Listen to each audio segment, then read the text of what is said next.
ज्ञान। आवन आए सृष्ट में, बिन बूझे पस ढोर। नानक गुरमुख सो बुझै, जांकै भाग मथोर। ਇਹ ਬਚਨ ਗੌੜੀ ਰਾਗ ਵਿੱਚੋਂ ਸ੍ਰੀ ਗੁਰੂ ਅਰਜਨ ਦੇਵ ਜੀ ਮਹਾਰਾਜ ਦੇ ਨੇ, ਜਾਂ ਸਤਿਗੁਰੂ ਸ੍ਰੀ ਗੁਰੂ ਅਮਰਦਾਸ ਜੀ ਤੀਸਰੇ ਸਤਿਗੁਰੂ ਇਸ ਤਰ੍ਹਾਂ ਫਰਮਾਨ ਕਰਦੇ ਨੇ, ਗਿਆਨ ਅਪਾਰ ਸ਼ਿੰਗਾਰ ਹੈ ਸੋ ਭਾਵੰਤੀ ਨਾਰ। ਜਾਂ ਫਿਰ ਭਗਤ ਰਵਿਦਾਸ ਜੀ ਇਸ ਤਰ੍ਹਾਂ ਸਮਝਾਉਂਦੇ ਨੇ, ਫਲ ਕਾਰਨ ਫੂਲੀ ਬਣ ਰਾਏ, ਫਲ ਲਾਗਾ ਤਬ ਫੂਲ ਬਿਲਾਏ। ਗਿਆਨੈ ਕਾਰਨ ਕਰਮ ਅਭਿਆਸ, ਗਿਆਨ ਭਇਆ ਤਬ ਕਰਮ ਮਹਿ ਨਾਸ। ਸਿਮਰਨ ਦੀ ਤੀਸਰੀ ਅਵਸਥਾ ਵਿੱਚ ਜ਼ਿਕਰ ਕਰ ਰਹੇ ਸਾਂ, ਉਹ ਵਾਲਾ ਗਿਆਨ ਅਸਲੀ ਅਰਥਾਂ ਵਿੱਚ ਪੈਦਾ ਹੋਣਾ ਸ਼ੁਰੂ ਹੋ ਜਾਂਦਾ ਹੈ। ਮੈਂ ਇਸ ਅਵਸਥਾ ਵਿੱਚ ਅਨੁਭਵ ਕੀਤੇ ਗਿਆਨ ਨੂੰ ਹੀ ਅਸਲੀ ਤੇ ਸੱਚਾ ਗਿਆਨ ਸਮਝਣਾ। ਧਰਮ ਪੁਸਤਕਾਂ ਜਾਂ ਸ੍ਰੀ ਗੁਰੂ ਗ੍ਰੰਥ ਸਾਹਿਬ ਜੀ ਪੜ੍ਹਨ ਨਾਲ ਗਿਆਨ ਦੀ ਤਸਵੀਰ ਜ਼ਰੂਰ ਅੱਖਾਂ ਸਾਹਮਣੇ ਆਉਂਦੀ ਹੈ, ਪਰ ਅਸਲੀ ਗਿਆਨ ਅਨੁਭਵ ਨਾਲ ਹੀ ਪ੍ਰਾਪਤ ਹੋਣਾ ਹੈ। ਜਿਵੇਂ ਸਾਇੰਸ ਦੀਆਂ ਥਿਊਰੀਆਂ ਤੇ ਕਿਤਾਬਾਂ ਦੇ ਪੜ੍ਹਨ ਤੋਂ ਬਾਅਦ ਪ੍ਰੋਫੈਸਰਾਂ ਦੇ ਲੈਕਚਰ ਸੁਣਨ ਮਗਰੋਂ ਲੈਬਾਰਟਰੀਆਂ ਵਿੱਚ ਤਜਰਬਾ ਕਰਕੇ ਵੇਖਣ ਤੋਂ ਬਿਨਾਂ ਸਮਝ ਵਿੱਚ ਨਹੀਂ ਨਾ ਆ ਸਕਦੀਆਂ ਥਿਊਰੀਆਂ, ਅਤੇ ਉਹ ਯਕੀਨ ਦਾ ਦਰਜਾ ਹਾਸਲ ਨਹੀਂ ਕਰ ਸਕਦੀਆਂ।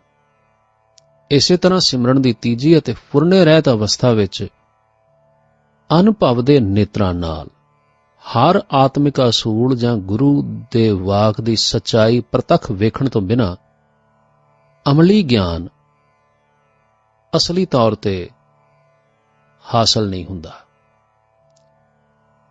ਗਿਆਨ ਅਕਲ ਨਾਲ ਸਮਝਣ ਤੋਂ ਇਲਾਵਾ ਹਰ ਰੋਜ਼ ਦੀ ਜ਼ਿੰਦਗੀ ਵਿੱਚ ਵਰਤਨ ਅਤੇ ਅਮਲ ਵਿੱਚ ਲਿਆਉਣ ਤੋਂ ਬਿਨਾਂ ਨਿਸ਼ਚੇ ਵਿੱਚ ਨਹੀਂ ਆਉਂਦਾ। ਜਿਵੇਂ ਭਗਤ ਕਬੀਰ ਜੀ ਆਖਦੇ ਨੇ, ਗੰਗਾ ਗਿਆਨ ਨਹੀਂ ਮੁਖ ਬਾਤੋਂ, ਅਨਿਕ ਜੁਗਤ ਸ਼ਾਸਤਰ ਕਰ ਭਾਂਤੋ। ਗਿਆਨੀ ਸੋਏ ਜਾਂਕੈ ਦ੍ਰਿੜ ਸੋ, ਕਹਿਤ ਸੁਨਤ ਕਛ ਜੋਗ ਨਾ ਹੋ। ਕੋਈ ਵੀ ਥਿਊਰੀ ਉਦੋਂ ਤੱਕ ਮੰਨੀ ਪ੍ਰਮੰਨੀ ਸਚਾਈ ਦਾ ਦਰਜਾ ਹਾਸਲ ਨਹੀਂ ਕਰ ਸਕਦੀ ਜਦੋਂ ਤੱਕ ਉਸ ਨੂੰ ਪ੍ਰੈਕਟਿਸ ਕਰਕੇ, ਡੈਮੋਨਸਟ੍ਰੇਸ਼ਨ ਕਰਕੇ ਉਸ ਦੀ ਹਰ ਗੱਲ ਨੂੰ ਚੰਗੀ ਤਰ੍ਹਾਂ 16 ਆਨੇ ਪੂਰਾ ਨਾ ਵੇਖਿਆ ਜਾਵੇ। ਮੈਂ ਮੰਨਦਾ ਕਿ ਆਤਮਿਕ ਅਸੂਲ ਛੇਤੀ ਸਮਝ ਵਿੱਚ ਨਹੀਂ ਆਉਂਦੇ, ਕਿਉਂਕਿ ਬਹੁਤ ਸੂਖਮ ਹੁੰਦੇ ਨੇ, ਪਰ ਮੇਰਾ ਵਿਸ਼ਵਾਸ ਹੈ ਕਿ ਪਦਾਰਥਕ ਅਸੂਲਾਂ ਦੀ ਤਰ੍ਹਾਂ ਆਤਮਿਕ ਅਸੂਲ ਵੀ ਅਟੱਲ ਨੇ ਤੇ ਅਮਲ ਵਿੱਚ ਲਿਆਂਦੇ ਜਾ ਸਕਦੇ ਨੇ। ਅਜ਼ਮਾਇਸ਼ ਦੀ ਕਸੌਟੀ ਤੇ ਪੂਰੇ ਉਤਰਦੇ ਨੇ। ਇਸ ਵਿਚਾਰ ਦਾ ਇਹ ਭਾਵ ਹਰਗਿਜ਼ ਨਹੀਂ ਕਿ ਜਦੋਂ ਤੱਕ ਕਿਸੇ ਆਤਮਿਕ ਅਸੂਲ ਨੂੰ ਪ੍ਰਤੱਖ ਅਜ਼ਮਾ ਕੇ ਨਾ ਵੇਖ ਲਈਏ ਉਦੋਂ ਤੱਕ ਉਸ ਨੂੰ ਗਲਤ ਸਮਝੀਏ। ਇਹ ਤਾਂ ਬਹੁਤ ਭੁੱਲ ਵਾਲੀ ਗੱਲ ਹੋਵੇਗੀ। ਮੈਨੂੰ ਸਿਤਾਰਿਆਂ ਦੇ ਬਾਰੇ ਵਿੱਚ ਕੋਈ ਜਾਣਕਾਰੀ ਨਹੀਂ, ਪਰ ਜਦੋਂ ਸੂਰਜ ਜਾਂ ਚੰਦਰਮਾ ਗ੍ਰਹਿਣ ਜਾਂ ਹੋਰ ਸਿਤਾਰਿਆਂ ਸੰਬੰਧੀ ਕੀਤੀ ਗਈ ਫੋਰਕਾਸਟ ਨੂੰ, ਭਾਵ ਪੇਸ਼ੀਨ ਗੋਈ ਨੂੰ ਵੇਖਣਾ, ਤਾਂ ਉਸ ਨੂੰ ਸੱਚ ਸਮਝਣਾ। ਤੇ ਸਿਤਾਰਿਆਂ ਦੇ ਇਲਮ ਦੇ ਖੋਜੀਆਂ ਤੇ ਵਿਦਵਾਨਾਂ ਦਾ ਮੈਂ ਪੂਰਾ ਸਤਿਕਾਰ ਕਰਦਾ। ਇਸੇ ਤਰ੍ਹਾਂ ਮੈਂ ਸ਼ੁਰੂ ਤੋਂ ਆਤਮਿਕ ਥਿਊਰੀਆਂ ਨੂੰ ਵੀ ਜਦੋਂ ਨਹੀਂ ਸਾਂ ਸਮਝਦਾ, ਤਾਂ ਵੀ ਧਾਰਮਿਕ ਆਗੂਆਂ, ਗੁਰੂਆਂ ਅਤੇ ਮਹਾਂਪੁਰਖਾਂ ਦਾ ਬੜਾ ਸਤਿਕਾਰ ਰੱਖਦਾ ਸਾਂ। ਮੇਰੀ ਖੋਜ ਦਾ ਇਹ ਹੀ ਸਭ ਤੋਂ ਵੱਡਾ ਭੇਦ ਹੈ ਕਿ ਮੈਂ ਆਪਣੇ ਗੁਰੂਦੇਵ ਗੁਰੂ ਨਾਨਕ ਦੀ ਕਹੀ ਹੋਈ ਹਰ ਗੱਲ ਨੂੰ 16 ਆਨੇ ਸੱਚ ਸਮਝਣਾ। ਜੇ ਮੈਨੂੰ ਸਮਝ ਨਹੀਂ ਆਉਂਦੀ ਤਾਂ ਸਮਝਣ ਵਾਸਤੇ ਪ੍ਰਾਰਥਨਾ ਕਰਨਾ, ਤੇ ਪ੍ਰਾਰਥਨਾ ਦੇ ਨਤੀਜੇ ਨੂੰ ਸਬਰ ਨਾਲ ਉਡੀਕਣਾ। ਸਮਝ ਵਿੱਚ ਆਉਣ ਤੋਂ ਬਿਨਾਂ ਮੈਂ ਆਪਣੀ ਖੋਜ ਨਹੀਂ ਸਾਂ ਛੱਡਦਾ, ਤੇ ਨਾ ਹੀ ਕਦੇ ਮੈਂ ਕਾਹਲਾ ਪੈਂਦਾ ਸਾਂ। ਧਰਮ ਦੇ ਖੋਜੀਆਂ ਲਈ ਇਹ ਭਾਵਨਾ ਬੜੀ ਜ਼ਰੂਰੀ ਹੈ। ਇਸ ਮਾਰਗ ਵਿੱਚ ਅੱਖਾਂ ਖੋਲ੍ਹ ਕੇ ਚੱਲਣਾ ਚਾਹੀਦਾ ਹੈ, ਪਰ ਨਾਲ ਹੀ ਹੱਥ ਜੋੜੇ ਹੋਏ ਤੇ ਦਿਲ ਅਦਬ ਨਾਲ ਭਰਪੂਰ ਹੋਣਾ ਜ਼ਰੂਰੀ ਹੈ। ਆਤਮਿਕ ਖੋਜ ਵਿੱਚ ਪੂਰਬ ਦਾ ਅਦਬ ਤੇ ਪੱਛਮ ਦੀ ਦਿਮਾਗੀ ਸੁਤੰਤਰਤਾ ਨੂੰ ਹੱਥ ਵਿੱਚ ਫੜ ਕੇ ਤੁਰਨਾ ਚਾਹੀਦਾ ਹੈ। ਰੱਬ ਵੱਲ ਮੂੰਹ ਉੱਤੇ ਚੁੱਕ ਕੇ ਤੁਰਨਾ ਕਦਮ ਕਦਮ ਤੇ ਠੇਡੇ ਮਾਰਦਾ ਹੈ। ਨਿਰਮਾਣਤਾ ਇਸ ਰਸਤੇ ਦਾ ਦੀਵਾ ਹੈ, ਜਿਸ ਦੀ ਰੌਸ਼ਨੀ ਵਿੱਚ ਹਨੇਰੇ ਵਿੱਚ ਡਿੱਗਣੋਂ ਬੰਦਾ ਬਚਿਆ ਰਹਿੰਦਾ ਹੈ। ਵੇਖੋ ਨਾ, ਭਗਤ ਕਬੀਰ ਜੀ ਆਖਦੇ ਨੇ, ਹਰ ਹੈ ਖਾਂਡ ਰੇਤ ਮੈਂ ਬਿਖਰਿਓ, ਹਸਤੀ ਚੁਨਿਓ ਨਾ ਜਾਈ, ਕਹਿ ਕਬੀਰ ਕੁਲ ਜ਼ਾਤ ਪਾਤ ਤਜ, ਚੀਟੀ ਹੋਏ ਚੁਨ ਖਾਈ। ਗਿਆਨ ਦੀ ਪਹਿਲੀ ਅਵਸਥਾ। ਸਿਮਰਨ ਦੀ ਤੀਸਰੀ ਅਵਸਥਾ ਵਿੱਚ ਮਨ ਫੁਰਨਿਆਂ ਖਿਆਲਾਂ, ਸੰਕਲਪਾਂ, ਵਿਕਲਪਾਂ ਜਾਂ ਆਪਣੀਆਂ ਰਾਵਾਂ ਤੇ ਨਿਸ਼ਚਿਆਂ ਦੇ ਸਭ ਬੋਝ ਨੂੰ ਸਿਰੋਂ ਲਾਹ ਕੇ ਹੌਲਾ ਫੁੱਲ ਹੋ ਕੇ ਇੱਕ ਥਾਂ ਤੇ ਅਡੋਲ ਖੜਾ ਹੋ ਜਾਂਦਾ ਹੈ। ਤੇ ਇਸ ਅਵਸਥਾ ਵਿੱਚ ਮਨ ਉਸ ਤਾਲਾਬ ਦੀ ਤਰ੍ਹਾਂ ਨਿਰਮਲ ਲੱਗਦਾ ਹੈ, ਜਿਸ ਵਿੱਚ ਹਵਾ ਦੇ ਖਲੋ ਜਾਣ ਨਾਲ ਲਹਿਰਾਂ ਉੱਠਣੀਆਂ ਬੰਦ ਹੋ ਗਈਆਂ ਹੋਣ। ਇਸ ਅਵਸਥਾ ਵਿੱਚ ਬੈਠਿਆਂ ਸਭ ਤੋਂ ਪਹਿਲਾਂ ਅਭਿਆਸੀ ਨੂੰ ਇਹ ਸਮਝ ਆਉਂਦੀ ਹੈ ਕਿ ਜੋ ਕੁਝ ਮੈਨੂੰ ਲੱਭਣਾ ਉਹ ਮੇਰੇ ਅੰਦਰੋਂ ਹੀ ਲੱਭੇਗਾ। ਮੇਰੀ ਬਾਹਰ ਦੀ ਭਟਕਣਾ ਖਤਮ ਹੋ ਗਈ ਹੈ। ਜਿਵੇਂ ਸ੍ਰੀ ਗੁਰੂ ਰਾਮਦਾਸ ਜੀ ਗੌੜੀ ਕੀ ਵਾਰ ਵਿੱਚ ਸਮਝਾਉਂਦੇ ਨੇ, ਵਿਣ ਕਾਇਆ ਜੇ ਹੋਰ ਥੈ ਧਨ ਖੋਜਦੇ, ਸੇ ਮੂੜ ਬੇਤਾਲੇ। ਜਾਂ ਗੁਰੂ ਅਮਰਦਾਸ ਜੀ ਸਮਝਾਉਂਦੇ ਨੇ, ਮਨ ਮੇਰਿਆ ਅੰਤਰ ਤੇਰਾ ਨਿਧਾਨ ਹੈ, ਤੂੰ ਬਾਹਰ ਵਸਤ ਨਾ ਪਾਲ। ਜਾਂ ਫਿਰ ਗੁਰੂ ਰਾਮਦਾਸ ਮਾਝ ਰਾਗ ਵਿੱਚ ਪ੍ਰੇਰਣਾ ਕਰਦੇ ਨੇ, ਸਭ ਕਿਛ ਘਰ ਮੈਂ ਬਾਹਰ ਨਾਹੀਂ, ਬਾਹਰ ਟੋਲੇ ਸੋ ਭਰਮ ਭੁਲਾਹੀ। ਸੁੱਖਾਂ ਦੀ ਭਾਲ ਵਿੱਚ ਭਟਕਦਾ ਹੋਇਆ ਪਰੇਸ਼ਾਨ ਤੇ ਨਿਰਾਸ਼ ਮਨ ਹੁਣ ਮਹਿਸੂਸ ਕਰਨ ਲੱਗ ਪੈਂਦਾ ਕਿ ਉਸ ਨੂੰ ਸੱਚਾ ਰਸਤਾ ਲੱਭ ਗਿਆ। ਇਸ ਅਵਸਥਾ ਵਿੱਚ ਮਨ ਆਪਣੇ ਆਪ ਵਿੱਚੋਂ ਰਸ ਦੀਆਂ ਤੇ ਆਨੰਦ ਦੀਆਂ ਗੁਪਤ ਲਹਿਰਾਂ ਉੱਠਦੀਆਂ ਹੋਈਆਂ ਮਹਿਸੂਸ ਕਰਦਾ ਹੈ। ਮਸਤੀ ਵਿੱਚ ਮਸਤ ਹੋਇਆ ਅਭਿਆਸੀ ਵੇਖਦਾ ਕਿ ਐਸਾ ਆਨੰਦ ਉਸ ਨੂੰ ਦੁਨੀਆ ਵਿੱਚ ਕਦੇ ਨਸੀਬ ਨਹੀਂ ਹੋਇਆ। ਉਸ ਨੂੰ ਯਕੀਨ ਆ ਜਾਂਦਾ ਕਿ ਮੈਨੂੰ ਠੀਕ ਰਸਤਾ ਮਿਲ ਗਿਆ ਹੈ। ਹੁਣ ਮਨ ਦੀ ਬਾਹਰਲੀ ਕੋਸ਼ਿਸ਼ ਤੇ ਭਾਲ ਖਤਮ ਹੋ ਜਾਂਦੀ ਹੈ ਤੇ ਅੰਦਰਲੀ ਕੋਸ਼ਿਸ਼ ਤੇ ਭਾਲ ਸ਼ੁਰੂ ਹੋ ਜਾਂਦੀ ਹੈ। ਇਹ ਆਤਮਿਕ ਸਫ਼ਰ ਦੀ ਪਹਿਲੀ ਮੰਜ਼ਲ ਹੈ, ਪਹਿਲਾ ਪੜਾਅ ਹੈ। ਮਨ ਆਪਣੀਆਂ ਬਿਰਤੀਆਂ ਜੋੜ ਕੇ ਆਪਣੇ ਅੰਦਰ ਝਾਤੀ ਮਾਰਨੀ ਸਿੱਖਦਾ ਹੈ। ਇਸ ਨੂੰ ਭਾਵੇਂ ਸਮਝ ਕੁਝ ਨਹੀਂ ਆਉਂਦੀ ਕਿ ਮੇਰੇ ਅੰਦਰ ਵਰਤ ਕੀ ਰਿਹਾ ਹੈ, ਪਰ ਖੁਸ਼ ਬਹੁਤ ਹੁੰਦਾ ਹੈ। ਜਿਵੇਂ ਪਿਆਸੇ ਬੰਦੇ ਨੂੰ ਬੜੀਆਂ ਟੱਕਰਾਂ ਮਾਰਨ ਮਗਰੋਂ ਰੇਗਿਸਤਾਨ ਵਿੱਚ ਚਸ਼ਮਾ ਲੱਭ ਪਵੇ ਤਾਂ ਉਹ ਪਾਣੀ ਪੀ ਕੇ ਆਪਣੀ ਪਿਆਸ ਬੁਝਾਉਣ ਵਿੱਚ ਜੁਟ ਜਾਂਦਾ ਹੈ। ਉਸ ਨੂੰ ਇਹ ਸੋਚ ਨਹੀਂ ਆਉਂਦੀ ਕਿ ਚਸ਼ਮਾ ਇੱਥੇ ਕਿਉਂ ਹੈ, ਇਸ ਦਾ ਸੋਮਾ ਕਿੱਥੇ ਹੋਵੇਗਾ, ਇਸ ਦਾ ਪਾਣੀ ਕਿੱਧਰ ਜਾ ਰਿਹਾ ਹੈ। ਉਸ ਦੀ ਪਹਿਲੀ ਕੋਸ਼ਿਸ਼ ਪਾਣੀ ਮਿਲਣ ਤੇ ਖੁਸ਼ ਹੋਣ ਅਤੇ ਪਿਆਸ ਨਿਵਰਤ ਕਰਨ ਦੀ ਹੁੰਦੀ ਹੈ। ਜਿਵੇਂ ਜਿਵੇਂ ਖੁਸ਼ਕ ਮੂੰਹ ਵਿੱਚ ਪੈਂਦੇ ਠੰਡੇ ਤੇ ਮਿੱਠੇ ਪਾਣੀ ਦੇ ਘੁੱਟ ਲੰਘਣ, ਉਵੇਂ ਉਵੇਂ ਉਸ ਦੀਆਂ ਅੱਖਾਂ ਖੁੱਲ੍ਹਦੀਆਂ ਨੇ, ਦਿਲ ਖੁਸ਼ ਹੁੰਦਾ ਹੈ ਤੇ ਚਿਹਰੇ ਤੇ ਰੌਣਕ ਆਉਂਦੀ ਹੈ। ਇਸੇ ਤਰ੍ਹਾਂ ਅਭਿਆਸੀ ਦੀਆਂ ਆਪਣੇ ਅੰਦਰੋਂ ਫੁੱਟ-ਫੁੱਟ ਕੇ ਨਿਕਲਦੇ ਰਸ ਤੇ ਆਨੰਦ ਨੂੰ ਮਾਣ ਕੇ ਕਈ ਵਾਰ ਖੁਸ਼ੀ ਵਿੱਚ ਚਾਂਗਰਾਂ ਨਿਕਲ ਜਾਂਦੀਆਂ ਨੇ। ਖੇੜੇ ਵਿੱਚ ਮਿਆਉਂਦਾ ਨਹੀਂ, ਸਗੋਂ ਸਵਾਦ ਮਾਣਦਾ ਹੈ। ਉਸ ਨੂੰ ਵਿਸ਼ਵਾਸ ਆ ਜਾਂਦਾ ਕਿ ਮੇਰੀ ਬਾਹਰਲੀ ਖੋਜ ਸਭ ਗਲਤ ਸੀ ਅਤੇ ਮੇਰੇ ਅੰਦਰ ਹੀ ਸੱਚਾਈ ਦਾ ਸੋਮਾ ਲੁਕਿਆ ਹੋਇਆ ਸੀ। ਮੈਂ ਹੁਣ ਇਸ ਨੂੰ ਲੱਭ ਲਿਆ ਹੈ ਤੇ ਇਹ ਹੁਣ ਮੇਰੀ ਮਲਕੀਅਤ ਹੈ। ਜਦੋਂ ਜੀ ਕਰੇ ਮੈਂ ਦੁਨੀਆ ਦੇ ਤਪਸ਼ ਨੂੰ ਇਸ ਠੰਡੇ ਚਸ਼ਮੇ ਤੇ ਆ ਕੇ ਬੁਝਾ ਸਕਦਾ। ਉਸ ਨੂੰ ਇੱਕ ਆਸਰਾ ਮਿਲ ਜਾਂਦਾ ਹੈ। ਅਤੇ ਤਸੱਲੀ ਅਤੇ ਹੌਸਲਾ ਆ ਜਾਂਦੇ ਨੇ। ਗਿਆਨ ਦੀ ਦੂਜੀ ਅਵਸਥਾ। ਇਸ ਤੋਂ ਮਗਰੋਂ ਅਭਿਆਸੀ ਨੂੰ ਪਤਾ ਲੱਗਦਾ ਹੈ ਕਿ ਮੈਂ ਸਰੀਰ ਨਹੀਂ, ਬਲਕਿ ਸਰੀਰ ਵਿੱਚ ਰਹਿਣ ਵਾਲੀ ਪਰ ਸਰੀਰ ਤੋਂ ਅਲੱਗ ਕੋਈ ਸ਼ੈ ਹਾਂ। ਹੁਣ ਤੱਕ ਜਿਹੜਾ ਮੈਂ ਆਪਣੇ ਆਪ ਨੂੰ ਸਰੀਰ ਮੰਨਦਾ ਰਿਹਾ, ਇਹ ਮੇਰੀ ਗਲਤੀ ਸੀ। ਇਹ ਹੱਥ, ਪੈਰ, ਸਿਰ, ਲੱਤਾਂ ਸਭ ਮੇਰੀਆਂ ਨੇ, ਪਰ ਮੈਂ ਹੱਥ ਜਾਂ ਸਿਰ ਜਾਂ ਲੱਤਾਂ ਤੇ ਨਹੀਂ ਨਾ। ਪਹਿਲੋਂ ਪਹਿਲ ਇਹ ਗੱਲ ਬੜੀ ਹੈਰਾਨੀਜਨਕ ਲੱਗਦੀ ਹੈ,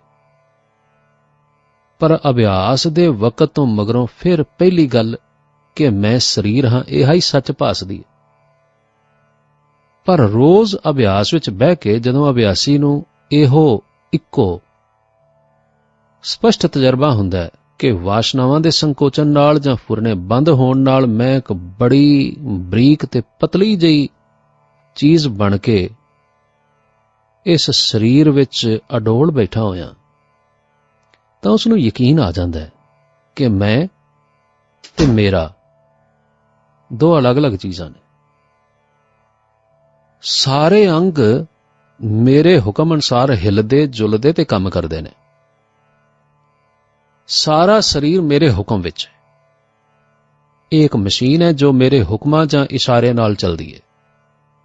ਮੈਂ ਜਦੋਂ ਜੀ ਚਾਹੇ ਇਹਦੇ ਤੋਂ ਕੰਮ ਲੈ ਸਕਦਾ। ਜਿਸ ਤਰ੍ਹਾਂ ਮੋਟਰ ਕਾਰ ਦਾ ਕਲਚ ਦਬਾਉਣ ਨਾਲ ਇੰਜਨ ਅਤੇ ਪਹੀਆਂ ਦਾ ਸੰਬੰਧ ਟੁੱਟ ਜਾਂਦਾ ਹੈ, ਇਸੇ ਤਰ੍ਹਾਂ ਮੈਂ ਆਪਣੇ ਖਿਆਲ ਰੂਪੀ ਕਲਚ ਨੂੰ ਜਦੋਂ ਬੰਦ ਕਰ ਦਿਆਂ ਤਾਂ ਮੇਰਾ ਅਤੇ ਮੇਰੇ ਸਰੀਰ ਦਾ ਕੋਈ ਤਾਲੁਕ ਨਹੀਂ ਰਹਿੰਦਾ, ਦੋਵੇਂ ਵੱਖ-ਵੱਖ ਹੋ ਜਾਂਦੇ ਨੇ। ਜਦੋਂ ਇਸ ਗੱਲ ਦਾ ਯਕੀਨ ਹੋ ਜਾਵੇ ਤਾਂ ਸੁਤੇ ਸਿੱਧ ਹੀ ਅਭਿਆਸੀ ਦਾ ਉਹ ਆਪਣੇ ਸਰੀਰ ਨਾਲ ਅੰਨਾ ਮੋਹ ਨਹੀਂ ਰਹਿੰਦਾ ਤੇ ਉਹ ਇਸ ਸੱਚਾਈ ਨੂੰ ਸਮਝ ਲੈਂਦਾ ਹੈ ਕਿ ਸਰੀਰ ਮੇਰਾ ਹੈ, ਪਰ ਮੈਂ ਸਰੀਰ ਨਹੀਂ ਹਾਂ। ਜਦੋਂ ਅਭਿਆਸ ਹੋਰ ਪੱਕ ਜਾਵੇ ਤਾਂ ਅਭਿਆਸੀ ਮਹਿਸੂਸ ਕਰਦਾ ਹੈ ਕਿ ਦੁਨੀਆ ਦੇ ਜਿੰਨੇ ਇਨਸਾਨ ਜਾਂ ਜਾਨਵਰ ਜਾਂ ਪੰਛੀ ਨੇ, ਇਹ ਸਾਰੇ ਮੇਰੇ ਸਰੀਰ ਵਾਂਗ ਆਪਣੇ ਅੰਦਰ ਰਹਿਣ ਵਾਲੀਆਂ ਰੂਹਾਂ ਦੇ ਮਕਾਨ ਨੇ। ਸਭ ਸਰੀਰਾਂ ਵਿੱਚ ਮੇਰੇ ਵਰਗੀਆਂ ਰੂਹਾਂ ਰਹਿੰਦੀਆਂ ਨੇ। ਹੁਣ ਉਹ ਆਪਣੇ ਬਾਲ ਬੱਚੇ ਅਤੇ ਇਸਤਰੀ ਨੂੰ ਸਰੀਰ ਕਰਕੇ ਨਹੀਂ ਮੰਨਦਾ, ਸਗੋਂ ਉਹਨਾਂ ਸਰੀਰਾਂ ਵਿੱਚ ਆਪਣੇ ਵਾਂਗ ਰਹਿਣ ਵਾਲੀਆਂ ਰੂਹਾਂ ਵੇਖਦਾ ਹੈ। ਜ਼ਿੰਦਗੀ ਦਾ ਸਾਰਾ ਭੁਲੇਖਾ ਇੱਥੇ ਖਤਮ ਹੋ ਜਾਂਦਾ ਹੈ। ਅੱਖਾਂ ਖੁੱਲ੍ਹਦੀਆਂ ਨੇ ਤੇ ਆਪਣੇ ਆਲੇ ਦੁਆਲੇ ਸਭ ਰੂਹਾਂ ਦਾ ਮੇਲਾ ਵੇਖੀਦਾ ਹੈ। ਜਿਵੇਂ ਪੁਤਲੀਆਂ ਤਾਰ ਦੇ ਆਸਰੇ ਤੁਰਦੀਆਂ ਫਿਰਦੀਆਂ ਤੇ ਨੱਚਦੀਆਂ ਨੇ, ਉਸੇ ਤਰ੍ਹਾਂ ਆਤਮਾ ਦੇ ਆਸਰੇ ਸਭ ਜੀਵ ਜੰਤੂ ਹਰਕਤ ਕਰਦੇ, ਦੌੜਦੇ, ਭੱਜੇ ਦਿਸਦੇ ਨੇ ਅਤੇ ਬੜਾ ਸੋਹਣਾ ਤਮਾਸ਼ਾ ਲੱਗਦਾ ਹੈ। ਗਿਆਨ ਦੀ ਤੀਜੀ ਅਵਸਥਾ। ਇਸ ਤੋਂ ਮਗਰੋਂ ਅਭਿਆਸੀ ਆਪਣੇ ਚਾਰ ਚੁਫੇਰੇ ਅੰਦਰ ਤੇ ਬਾਹਰ ਇੱਕ ਸੂਖਮ ਸ਼ਕਤੀ ਫੈਲੀ ਹੋਈ ਠਾਠਾਂ ਮਾਰਦੀ ਅਨੁਭਵ ਕਰਦਾ ਤੇ ਆਪਣੇ ਆਪ ਨੂੰ ਇਸ ਤਾਕਤ ਦੇ ਸਮੁੰਦਰ ਵਿੱਚ ਇੱਕ ਛੋਟੀ ਜਿਹੀ ਲਹਿਰ ਮਹਿਸੂਸ ਕਰਦਾ ਹੈ। ਜਦੋਂ ਅਭਿਆਸ ਹੋਰ ਪੱਕ ਜਾਵੇ ਤਾਂ ਅਭਿਆਸੀ ਨੂੰ ਇੰਜ ਨਜ਼ਰ ਆਉਂਦਾ ਹੈ ਕਿ ਉਹ ਸ਼ਕਤੀ ਕੇਵਲ ਜਾਣਦਾਰ ਚੀਜ਼ਾਂ ਵਿੱਚ ਹੀ ਨਹੀਂ ਰਵੀ ਹੋਈ, ਬਲਕਿ ਬੇਜਾਣ ਚੀਜ਼ਾਂ ਵਿੱਚ, ਦਰਖਤਾਂ, ਪਹਾੜਾਂ ਤੇ ਮਕਾਨਾਂ ਵਿੱਚ ਅਤੇ ਸਾਰੀ ਪ੍ਰਕਿਰਤੀ ਵਿੱਚ ਇਸੇ ਸ਼ਕਤੀ ਦੀਆਂ ਠੋਸ ਹਾਲਤਾਂ ਵਿਆਪਕ ਨੇ। ਜਦੋਂ ਮੇਰੇ ਉੱਤੇ ਇਹ ਹਾਲਤ ਆਈ ਤਾਂ ਮੈਂ ਬੜਾ ਹੈਰਾਨ ਹੁੰਦਾ ਸਾਂ। ਜਿਸ ਚੀਜ਼ ਦਾ ਮੈਂ ਧਿਆਨ ਕਰਦਾ ਉਹ ਸੂਖਮ ਹਾਲਤ ਵਿੱਚ ਮੇਰੇ ਸਾਹਮਣੇ ਆਣ ਖਲੋਂਦੀ ਸੀ। ਸਥੂਲ ਇੱਟਾਂ ਜਿਨ੍ਹਾਂ ਨਾਲ ਮਕਾਨ ਬਣਾਏ ਜਾਂਦੇ ਨੇ, ਪਲੰਗ ਜਿੰਨਾ ਲੰਮਾ ਚੌੜਾ ਰੂਪ ਬਣਾ ਕੇ ਮੇਰੇ ਸਾਹਮਣੇ ਆ ਖਲੋਣ ਤੇ ਮੈਨੂੰ ਸਾਫ਼ ਦਿਸੇ ਕਿ ਇਸ ਦੇ ਸਾਰੇ ਜ਼ਰਰੇ ਹਵਾ ਦੇ ਬਣੇ ਹੋਏ ਨੇ ਤੇ ਉਹ ਹੀ ਸਾਰੇ ਬ੍ਰਹਿਮੰਡ ਵਿੱਚ ਫੈਲੀ ਹੋਈ ਸ਼ਕਤੀ ਇਸ ਇੱਟ ਦੇ ਜ਼ਰਰੇ ਜ਼ਰਰੇ ਵਿੱਚ ਅਤੇ ਇਸ ਦੇ ਚੁਫੇਰੇ ਫੈਲੀ ਹੋਈ ਹੈ। ਹਰੇਕ ਜ਼ਰਰਾ ਅਨੇਕਾਂ ਹਵਾ ਦੇ ਛੋਟੇ-ਛੋਟੇ ਹਿੱਸਿਆਂ ਦਾ ਬਣਿਆ ਹੋਇਆ। ਕਿਸੇ ਪਹਾੜੀ ਦਾ ਧਿਆਨ ਕੀਤਿਆਂ ਪਹਾੜੀ ਸੂਖਮ ਸ਼ਕਲ ਵਿੱਚ ਅਸਮਾਨ ਜਿੱਡੀ ਉੱਚੀ ਬਣ ਕੇ ਅੱਖਾਂ ਸਾਹਮਣੇ ਆ ਜਾਂਦੀ ਸੀ। ਪਹਿਲਾਂ ਧੂਏ ਦੇ ਅੰਦਰ ਇਹ ਸ਼ਕਤੀ ਵਿਆਪਕ ਮਹਿਸੂਸ ਹੁੰਦੀ ਸੀ। ਮੈਂ ਕਿਸੇ ਨਾਲ ਇਹ ਗੱਲ ਕਰਦਾ ਨਹੀਂ ਸਾਂ ਕਿਉਂਕਿ ਡਰਦਾ ਸਾਂ, ਕਿਉਂਕਿ ਜਦੋਂ ਮੈਂ ਇੱਕ ਮਿੱਤਰ ਨਾਲ ਇਸ ਕਿਸਮ ਦੀਆਂ ਗੱਲਾਂ ਕੀਤੀਆਂ ਤਾਂ ਉਹ ਹੱਸ ਕੇ ਆਖਣ ਲੱਗਾ, ਬਸ ਥੋੜੀ ਜਿਹੀ ਕਸਰ ਰਹਿ ਗਈ ਹੈ। ਮੈਂ ਪੁੱਛਿਆ, ਕਾਹਦੇ ਵਿੱਚ? ਆਖਣ ਲੱਗਾ, ਤੇਰੇ ਪਾਗਲ ਹੋਣ ਵਿੱਚ। ਪਰ ਮੈਨੂੰ ਦਿਲ ਵਿੱਚ ਕੁਝ ਇਸ ਤਰ੍ਹਾਂ ਦਾ ਵਿਸ਼ਵਾਸ ਬਣ ਗਿਆ ਹੋਇਆ ਸੀ ਕਿ ਜਲ ਥਲ ਮਈਲ ਪੂਰਿਆ ਰਵਿਆ ਵਿੱਚ ਵਣਾ। ਮੈਂ ਬਚਨ ਪੜ੍ਹਦਾ ਤੇ ਪੜ੍ਹਦਾ ਧੰਨ ਗੁਰੂ ਨਾਨਕ ਆਖਦਿਆਂ ਮੈਂ ਖੁਦ ਬੇਖੁਦੀ ਵਿੱਚ ਮਸਤੀ ਵਿੱਚ ਚਲਾ ਜਾਂਦਾ ਸਾਂ, ਕਿਉਂਕਿ ਇਹ ਤਜਰਬਾ ਮੇਰੇ ਅਨੁਭਵ ਦੇ ਨੇਤਰਾਂ ਨੇ ਵੇਖਿਆ ਸੀ ਤੇ ਜਿਸ ਦੀ ਗਵਾਹੀ ਬਾਹਰ ਦੀ ਕੋਈ ਚੀਜ਼ ਨਹੀਂ ਸੀ ਦਿੰਦੀ। ਹੱਥ ਲਾਇਆ ਪੱਥਰ, ਦਰਖਤ, ਮੇਜ਼, ਕੁਰਸੀ ਸਭ ਸਖਤ ਤੇ ਸਥੂਲ ਲੱਗਦੇ ਸਨ। ਇਸ ਵਾਸਤੇ ਕਿੰਨਾ ਚਿਰ ਮੈਂ ਇਸ ਭੇਦ ਨੂੰ ਸਮਝਣ ਵਾਸਤੇ ਪ੍ਰਾਰਥਨਾ ਕਰਦਾ ਰਿਹਾ। ਅਖੀਰ ਮੇਰੇ ਹੱਥ ਵਿੱਚ ਸਰ ਓਲੀਵਰ ਲੌਜ ਦੀ ਇੱਕ ਲਿਖਤ ਰਿਐਲਿਟੀ ਐਂਡ ਅਪੀਅਰੈਂਸ, ਭਾਵ ਅਸਲੀਅਤ ਅਤੇ ਪ੍ਰਗਟਾਵੇ ਦੀ ਸ਼ਕਲ, ਇਹ ਮੈਨੂੰ ਮਿਲੀ, ਜਿਸ ਨਾਲ ਮੈਨੂੰ ਇਸ ਆਤਮਿਕ ਸੱਚਾਈ ਦੇ ਸਮਝਣ ਵਿੱਚ ਬੜੀ ਮਦਦ ਮਿਲੀ। ਉਹ ਲਿਖਦੇ ਨੇ, ਫਿਲਾਸਫਰ ਹਮੇਸ਼ਾ ਅਸਲੀਅਤ ਲੱਭਦੇ ਆਏ ਨੇ ਤੇ ਇਸ ਦੀ ਢੂੰਡ ਵਿੱਚ ਉਹ ਸਦਾ ਹੀ ਜੋ ਕੁਝ ਸਾਹਮਣੇ ਦਿਸਦਾ ਹੈ, ਪ੍ਰਤੱਖ ਸ਼ੈਆਂ ਦੇ ਅੰਦਰ ਗੋਤਾ ਲਾਉਣ ਦੀ ਕੋਸ਼ਿਸ਼ ਕਰਦੇ ਨੇ ਤੇ ਉਹ ਅਸਲੀਅਤ ਨੂੰ, ਜੋ ਕੁਝ ਪ੍ਰਤੱਖ ਦਿਸਦਾ ਹੈ, ਉਹਦੇ ਨਾਲੋਂ ਬਿਲਕੁਲ ਵੱਖਰਾ ਵੇਖ ਕੇ ਬਹੁਤਾ ਹੈਰਾਨ ਨਹੀਂ ਹੁੰਦੇ। ਇਸ ਤਰ੍ਹਾਂ ਪਤਾ ਚੱਲਿਆ ਕਿ ਪਰਮਾਣੂ ਵੱਖ-ਵੱਖ ਚੀਜ਼ਾਂ ਨਹੀਂ ਜਿਨ੍ਹਾਂ ਦਾ ਆਪਸ ਵਿੱਚ ਕੋਈ ਸੰਬੰਧ ਜਾਂ ਵਾਸਤਾ ਨਾ ਹੋਵੇ, ਸਗੋਂ ਇਹ ਇੱਕੋ ਟੱਬਰ ਦੇ ਮੈਂਬਰ ਨੇ ਤੇ ਇੱਕੋ ਵਸਤੂ ਦੀ ਖਾਸ ਮਿਕਦਾਰ ਦੇ ਬਣੇ ਹੋਏ ਨੇ। ਇਸ ਵਾਸਤੇ ਜੋ ਕੁਝ ਵੀ ਦਿਸਦਾ ਹੈ, ਸਭ ਪਦਾਰਥਾਂ ਦੀ ਬੁਨਿਆਦ ਪਰਮਾਣੂ ਨਹੀਂ ਜਿਵੇਂ ਪਹਿਲਾਂ ਸਮਝਿਆ ਜਾਂਦਾ ਸੀ, ਬਲਕਿ ਬਿਜਲੀ ਦੀ ਥਿਊਰੀ ਮੰਨੀ ਜਾਣ ਲੱਗੀ, ਜੋ ਕਿ ਪ੍ਰਤੱਖ ਰੂਪ ਵਿੱਚ ਵੇਖਣ ਵਾਲੇ ਹਿੱਸੇ ਦੇ ਬਿਲਕੁਲ ਵਿਰੋਧ ਵਿੱਚ ਲੱਗਦਾ ਸੀ। ਹੁਣ ਤੱਕ ਸਾਨੂੰ ਪਤਾ ਲੱਗਾ ਹੈ ਕਿ ਸਾਰੇ ਪਰਮਾਣੂਆਂ ਦਾ, ਸਾਰੇ ਐਟਮਸ ਦਾ ਆਪਸ ਵਿੱਚ ਸੰਬੰਧ ਹੈ ਅਤੇ ਸਾਰੇ ਦੇ ਸਾਰੇ ਐਟਮਸ ਪੋਜ਼ਿਟਿਵ ਤੇ ਨੈਗੇਟਿਵ ਐਨਰਜੀ ਦੇ ਬਣੇ ਹੋਏ ਨੇ। ਇਹਨਾਂ ਪਰਮਾਣੂਆਂ ਦਾ ਆਪਸ ਵਿੱਚ ਫਰਕ, ਜਿਹੜਾ ਉਹਨਾਂ ਵਿੱਚ ਪੋਜ਼ਿਟਿਵ ਤੇ ਨੈਗੇਟਿਵ ਐਨਰਜੀ ਦੇ ਵੱਖ-ਵੱਖ ਤਰੀਕਿਆਂ ਵਿੱਚ ਵੱਧ ਘੱਟ ਮਿਲਾਵਟ ਕਰਕੇ ਪ੍ਰਤੀਤ ਹੁੰਦਾ ਹੈ। ਇਸ ਤਰ੍ਹਾਂ ਸਾਰੇ ਦ੍ਰਿਸ਼ਟਮਾਨ ਸੰਸਾਰ ਦੀ ਗੁੰਝਲ, ਸਭ ਪ੍ਰਤੱਖ ਨਜ਼ਾਰੇ ਸਾਡੇ ਸਰੀਰਾਂ ਸਮੇਤ ਅਤੇ ਹਰੇਕ ਚੀਜ਼ ਜੋ ਵੇਖੀ ਜਾ ਸਕਦੀ ਹੈ, ਇਸ ਦਾ ਕਾਰਨ ਦੋ ਵਸਤੂਆਂ ਦੇ ਆਪਸ ਵਿੱਚ ਅਨੇਕਾਂ ਤਰੀਕਿਆਂ ਦਾ ਮੇਲ ਸੀ ਤੇ ਉਹ ਦੋ ਚੀਜ਼ਾਂ ਨੇ ਪ੍ਰੋਟਾਨ ਅਤੇ ਇਲੈਕਟ੍ਰਾਨ, ਜਿਸ ਨੂੰ ਅਸੀਂ ਸੌਖੇ ਲਫ਼ਜ਼ਾਂ ਵਿੱਚ ਪੋਜ਼ਿਟਿਵ ਤੇ ਨੈਗੇਟਿਵ ਐਨਰਜੀ ਕਹਿੰਦੇ ਹਾਂ। ਇਹ ਬਿਲਕੁਲ ਮੁੱਢਲੀ ਤੇ ਅਤਿਅੰਤ ਜ਼ਰੂਰੀ ਤਬਦੀਲੀ ਹੈ ਤੇ ਐਸੀ ਸੱਚਾਈ ਹੈ ਜਿਸ ਦੀ ਜ਼ਾਹਰਾ ਸ਼ਕਲ ਸੂਰਤੋਂ ਕੁਝ ਪਤਾ ਨਹੀਂ ਲੱਗਦਾ, ਪਰ ਅਸਲ ਵਿੱਚ ਸਾਰੇ ਪਦਾਰਥਕ ਸੰਸਾਰ ਸੰਬੰਧੀ ਬਗੈਰ ਕਿਸੇ ਸ਼ੱਕ ਦੇ ਇਹ ਪੂਰਨ ਸੱਚਾਈ ਹੈ। ਇਸ ਲੇਖ ਦੇ ਪੜ੍ਹਨ ਤੋਂ ਪਤਾ ਲੱਗਾ ਕਿ ਜਿਹੜੀ ਸਾਇੰਸ ਦੀ ਪਹਿਲੀ ਥਿਊਰੀ ਸੀ ਨਾ ਕਿ ਪ੍ਰਕਿਰਤੀ ਛੋਟੇ-ਛੋਟੇ ਪਰਮਾਣੂਆਂ ਦੀ ਬਣੀ ਹੋਈ ਹੈ, ਉਹਦੇ ਵਿੱਚ ਬੜੀ ਤਬਦੀਲੀ ਆ ਚੁੱਕੀ ਸੀ।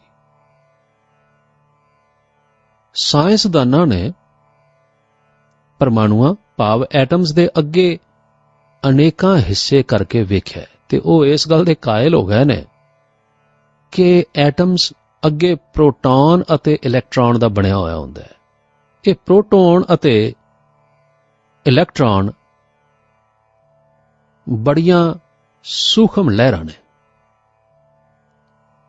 1832 ਵਿੱਚ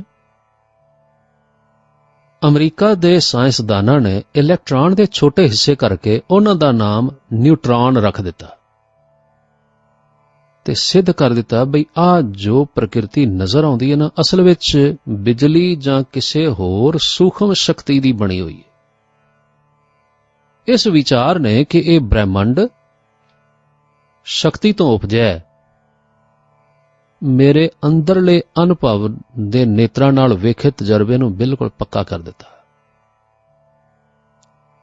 ਹੁਣ ਇਸ ਗੁਰੂ ਦੇ ਬਚਨ ਦੀ ਸੱਚਾਈ ਮੈਨੂੰ ਕਿਸੇ ਹੋਰ ਰੰਗ ਵਿੱਚ ਪ੍ਰਤੀਤ ਹੁੰਦੀ ਸੀ। ਜਦੋਂ ਮਹਾਰਾਜ ਗੁਰੂ ਨਾਨਕ ਦੇਵ ਫਰਮਾਨ ਕਰਦੇ ਨੇ, ਆਪੇ ਰਸੀਆ ਆਪ ਰਸ,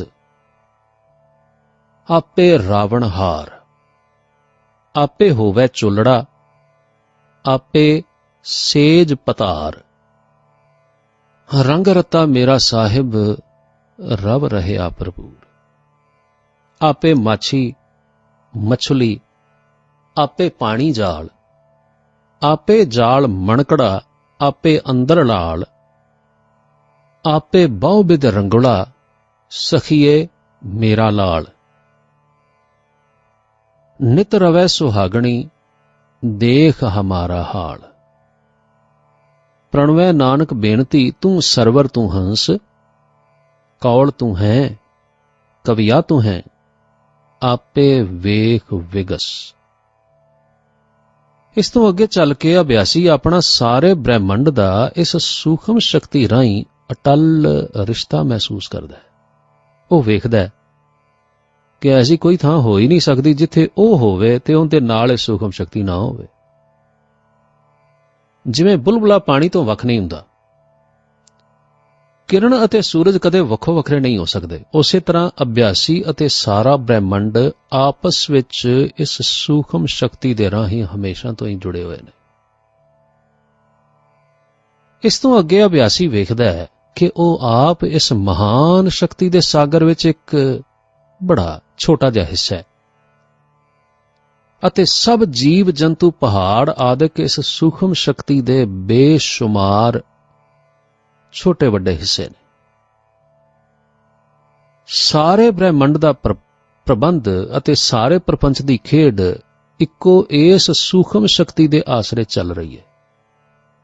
ਇਹ ਸ਼ਕਤੀ ਸਰਵਵਿਆਪਕ ਹੈ, ਕੋਈ ਜਗ੍ਹਾ ਖਿਆਲ ਵਿੱਚ ਨਹੀਂ ਆ ਸਕਦੀ ਜੋ ਇਸ ਸ਼ਕਤੀ ਤੋਂ ਖਾਲੀ ਹੋਵੇ। ਅੱਗ, ਪਾਣੀ, ਹਵਾ, ਮਿੱਟੀ, ਆਕਾਸ਼ ਵਿੱਚ ਇਹ ਸੂਖਮ ਸ਼ਕਤੀ ਮੌਜੂਦ ਹੈ।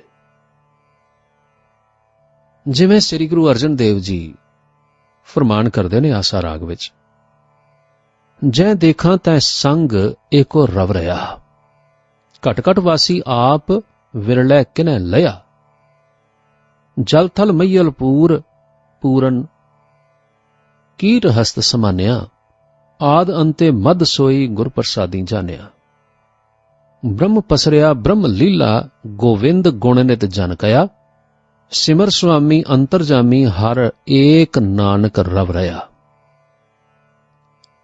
ਬੇਜਾਣ ਚੀਜ਼ਾਂ ਵਿੱਚ ਇਹ ਸ਼ਕਤੀ ਗੁਪਤ ਹਾਲਤ ਵਿੱਚ ਮੌਜੂਦ ਹੈ ਤੇ ਜਾਣਦਾਰ ਚੀਜ਼ਾਂ ਵਿੱਚ ਇਹ ਸ਼ਕਤੀ ਘੱਟ ਗੁਪਤ ਹਾਲਤ ਵਿੱਚ ਹਾਜ਼ਰ ਹੈ।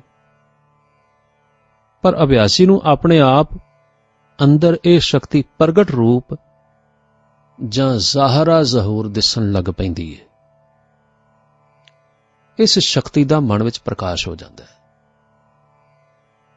ਇਸ ਲਈ ਸ੍ਰੀ ਗੁਰੂ ਨਾਨਕ ਦੇਵ ਜੀ ਆਖਦੇ ਨੇ, ਸਭ ਮੈਂ ਜੋਤ ਜੋਤ ਹੈ ਸੋਏ, ਤਿਸ ਦਾ ਚਾਨਣ ਸਭ ਮੈਂ ਚਾਨਣ ਹੋਏ, ਗੁਰ ਸਾਖੀ ਜੋਤ ਪ੍ਰਗਟ ਹੋਏ। ਜਾਂ ਫਿਰ ਗੁਰੂ ਅਰਜਨ ਦੇਵ ਜੀ ਇਸ ਤਰ੍ਹਾਂ ਸਮਝਾਉਂਦੇ ਨੇ, ਗੁਰ ਪੂਰਾ ਭੇਟਿਓ ਵਡਭਾਗੀ, ਮਨੈ ਭਇਆ ਪਰਗਾਸਾ। ਹੁਣ ਅਸੀਂ ਗਿਆਨ ਦੀ ਚੌਥੀ ਅਵਸਥਾ ਦਾ ਜ਼ਿਕਰ ਕਰਦੇ ਹਾਂ। ਇਸ ਤੋਂ ਮਗਰੋਂ ਅਭਿਆਸੀ ਨੂੰ ਗੁਰਬਾਣੀ ਵਿੱਚੋਂ ਇਸ ਤਰ੍ਹਾਂ ਇਸ਼ਾਰੇ ਮਿਲਦੇ ਨੇ, ਪੋਹਪ ਮਦ ਜਿਉ ਬਾਸ ਬਸਤ ਹੈ, ਮੁਕਰ ਮਾਹੇ ਜੈਸੇ ਛਾਈ, ਤੈਸੇ ਹੀ ਹਰ ਬਸੈ ਨਿਰੰਤਰ ਘਟ ਹੀ ਖੋਜੋ ਪਾਈ, ਬਾਹਰ ਭੀਤਰ ਏਕੋ ਜਾਨੋ ਇਹ ਗੁਰ ਗਿਆਨ ਬਤਾਈ, ਜਨ ਨਾਨਕ ਬਿਨ ਆਪਾ ਚੀਨੈ ਮਿਟੈ ਨਾ ਭ੍ਰਮ ਕੀ ਕਾਈ। ਜਾਂ ਫਿਰ ਗੁਰੂ ਅਮਰਦਾਸ ਜੀ ਇਸ ਤਰ੍ਹਾਂ ਆਖਦੇ ਨੇ, ਮਨ ਤੂੰ ਜੋਤ ਸਰੂਪ ਹੈ ਆਪਣਾ ਮੂਲ ਪਛਾਣ, ਮਨ ਹਰ ਜੀ ਤੇਰਾ ਨਾਲ ਹੈ ਗੁਰਮਤੀ ਰੰਗ ਮਾਣ। ਮੂਲ ਪਛਾਣੈ ਤਾਂ ਸ਼ਹੁ ਜਾਣੈ ਮਰਨ ਜੀਵਨ ਕੀ ਸੋਝੀ ਹੋਈ। ਹੁਣ ਅਭਿਆਸੀ ਆਪਣੀ ਖੋਜ ਦਾ ਰੁਖ ਬਦਲ ਲੈਂਦਾ ਹੈ ਅਤੇ ਆਪਣੀ ਸਾਰੀ ਸੁਰਤ ਆਪਣੇ ਆਪ ਉੱਤੇ ਟਿਕਾ ਲੈਂਦਾ ਹੈ ਅਤੇ ਹੁਣ ਆਪਣੇ ਆਪ ਨੂੰ ਵੇਖਣਾ ਤੇ ਪਛਾਨਣਾ ਸ਼ੁਰੂ ਕਰਦਾ ਹੈ। ਇਹ ਅਭਿਆਸ ਦਾ ਦੂਜਾ ਮੋੜ ਹੁੰਦਾ ਹੈ। ਗਿਆਨ ਦੀ ਪਹਿਲੀ ਅਵਸਥਾ ਵਿੱਚ ਅਭਿਆਸੀ ਸੱਚ ਦੀ ਭਾਲ ਬਾਹਰ ਛੱਡ ਕੇ ਆਪਣੇ ਅੰਦਰ ਸ਼ੁਰੂ ਕਰਦਾ ਹੈ। ਉਸ ਨੂੰ ਪ੍ਰੇਰਣਾ ਹੁੰਦੀ ਹੈ, ਅੰਤਰ ਤੇਰਾ ਨਿਧਾਨ ਹੈ ਬਾਹਰ ਵਸਤ ਨਾ ਭਾਲ। ਪਰ ਚੌਥੀ ਅਵਸਥਾ ਵਿੱਚ ਅਭਿਆਸੀ ਆਪਣੇ ਅੰਦਰੋਂ ਅੰਦਰ ਨੂੰ ਸਮਝਣਾ ਤੇ ਪਛਾਨਣਾ ਸ਼ੁਰੂ ਕਰਦਾ ਹੈ। ਕੁਝ ਚਿਰ ਮਗਰੋਂ ਉਸ ਨੂੰ ਕੁਝ ਪਤਾ ਲੱਗਦਾ ਹੈ, ਪਰ ਚੰਗੇ ਗਹੁ ਨਾਲ ਵੇਖਿਆ ਉਸ ਨੂੰ ਇਹ ਪ੍ਰਤੀਤ ਹੁੰਦਾ ਹੈ ਕਿ ਉਸ ਦਾ ਆਪਣਾ ਆਪਾ, ਜਿਹੜਾ ਕਿ ਪਹਿਲਾਂ ਸਮੁੰਦਰ ਵਿੱਚ ਐਵੇਂ ਇੱਕ ਛੋਟਾ ਜਿਹਾ ਹਿੱਸਾ ਪ੍ਰਤੀਤ ਹੁੰਦਾ ਸੀ, ਅਸਲ ਵਿੱਚ ਇਹ ਬੜੀ ਅਚੰਭੇਜਨਕ ਸ਼ੈ ਹੈ। ਉਹ ਸਾਰੇ ਪਾਸੇ ਰਵੀ ਹੋਈ ਸੂਖਮ ਸ਼ਕਤੀ ਦੀਆਂ ਸਾਰੀਆਂ ਨਿਸ਼ਾਨੀਆਂ ਆਪਣੇ ਆਪ ਵਿੱਚ ਮੌਜੂਦ ਵੇਖਦਾ ਹੈ।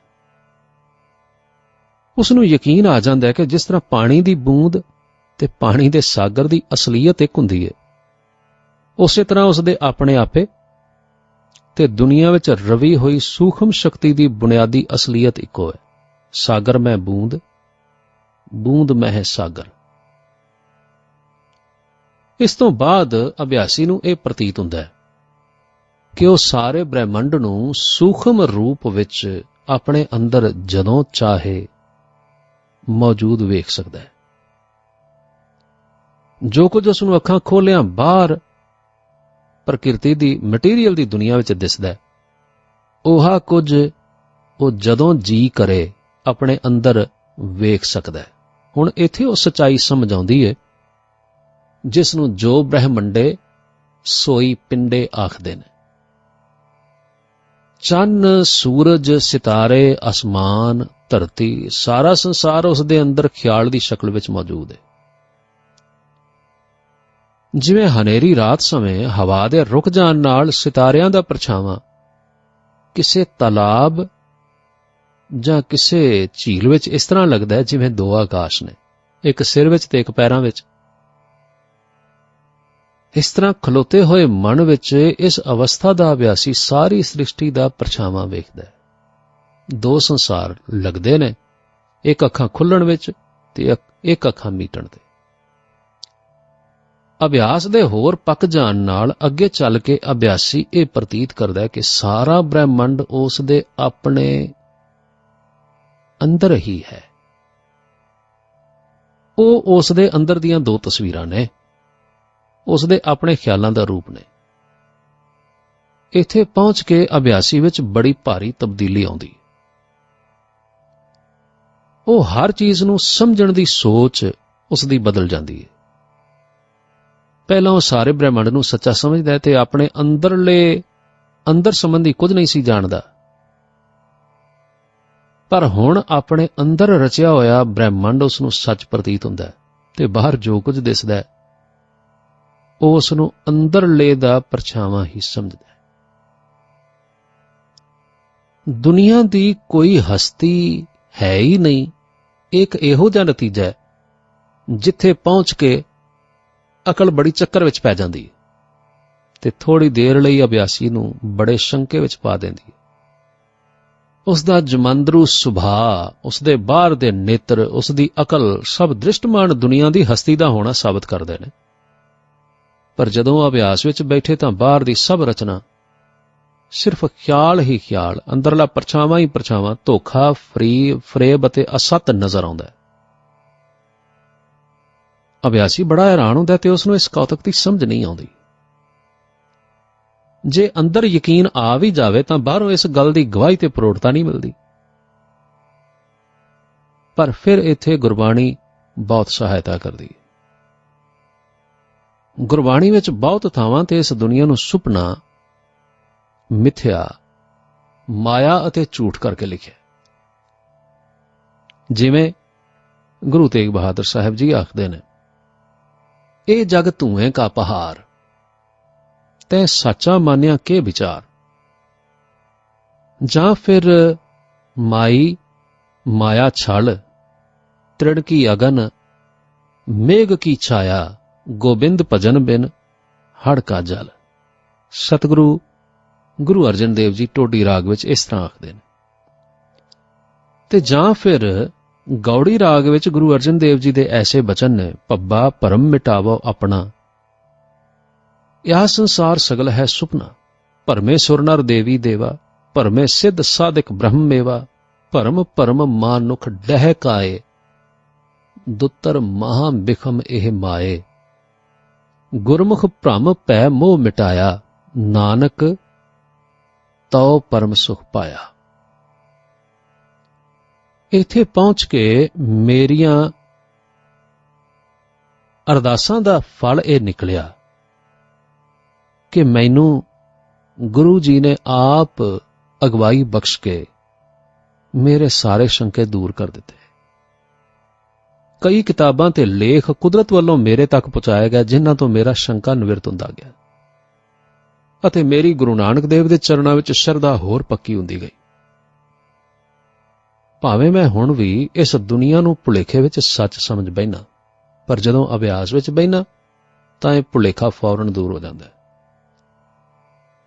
ਭਾਵੇਂ ਮੇਰੀ ਇਹ ਦਸ਼ਾ ਹਾਲਾਂ ਪੱਕੀ ਨਹੀਂ, ਪਰ ਸੰਸਾਰ ਦੇ ਸੁਪਨਾ ਜਾਂ ਖਿਆਲੀ ਹੋਣ ਵਿੱਚ ਜਾਂ ਸੱਚ ਨਾ ਹੋਣ ਵਿੱਚ ਹੁਣ ਕੋਈ ਮੇਰਾ ਸ਼ੰਕਾ ਨਹੀਂ ਰਿਹਾ।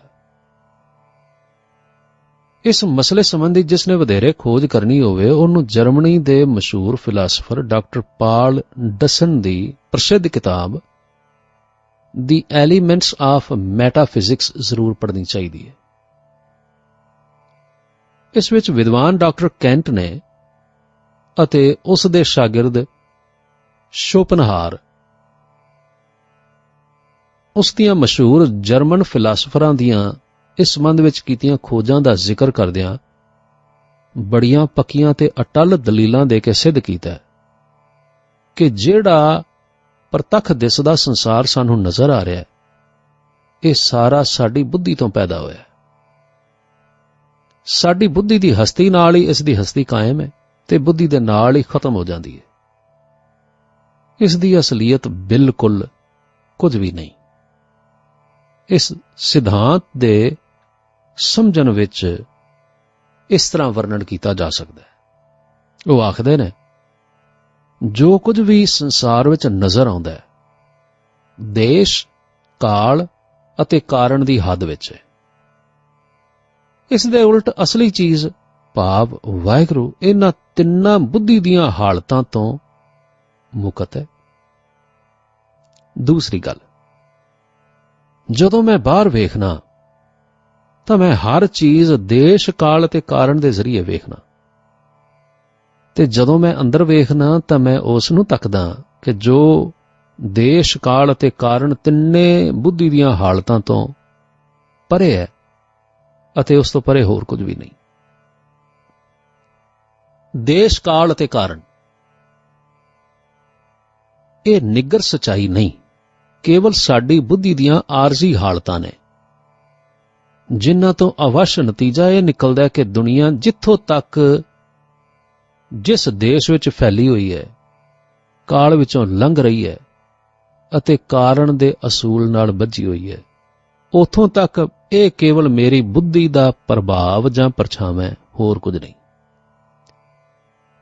ਮਸ਼ਹੂਰ ਭਾਰਤੀ, ਯੂਨਾਨੀ ਤੇ ਜਰਮਨ ਫਿਲਾਸਫਰ ਵੱਖ-ਵੱਖ ਸਮਿਆਂ ਤੇ ਵੱਖ-ਵੱਖ ਸੋਚਣ ਦੇ ਤਰੀਕਿਆਂ ਨਾਲ ਇੱਕੋ ਹੀ ਨਤੀਜੇ ਤੇ ਪਹੁੰਚਦੇ ਰਹੇ ਨੇ ਕਿ ਸੰਸਾਰ ਸਭ ਮਾਇਆ ਹੈ, ਮਿਥਿਆ ਹੈ। ਸ਼ੰਕਰਾਚਾਰੀਆ ਜੀ ਇਹ ਗੱਲ ਆਖਦੇ ਨੇ।